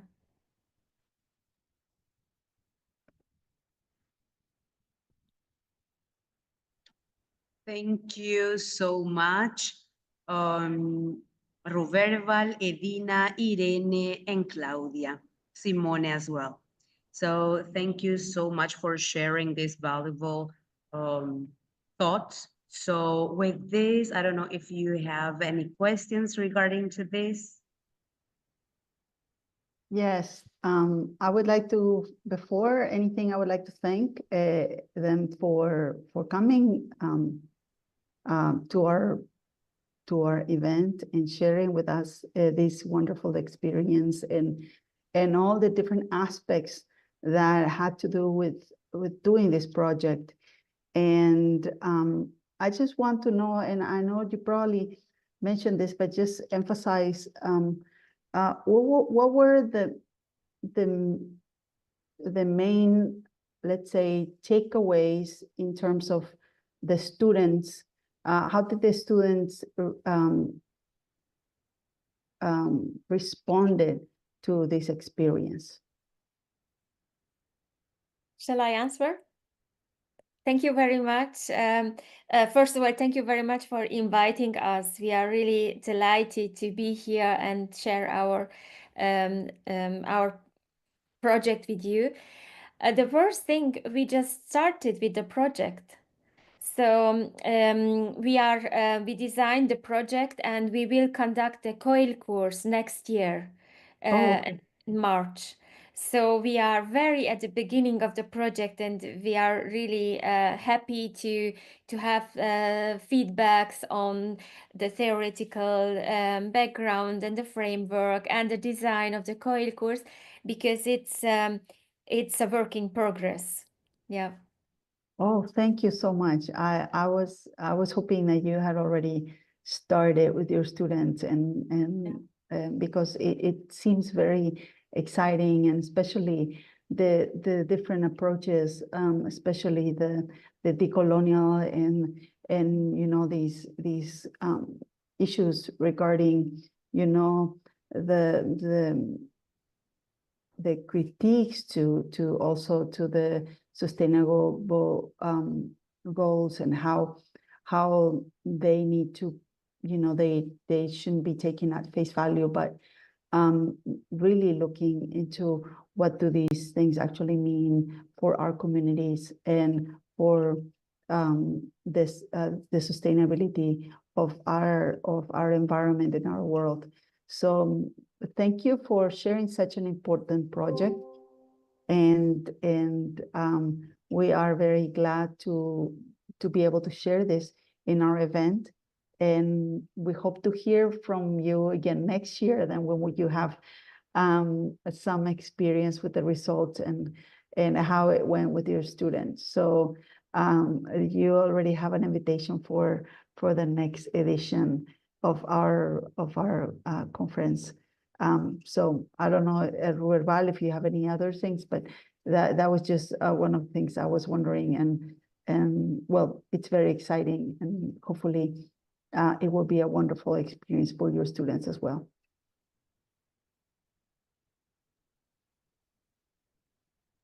Yeah, I'd like to say that we are just in the wondering process here, and Valentina and Brian, we are writing a true ethnography, or trying to make sense of those theories of sustainability and how we perceive sustainability from our countries.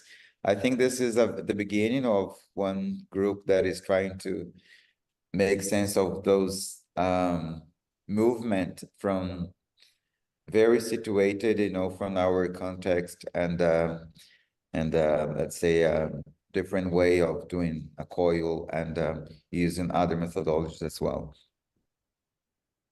Well, thank you so much for collaborating as usual with our event at Ruerbal, and hopefully next year we'll have more about this wonderful project. Thank you Thank you very much. Thank you very much for this opportunity.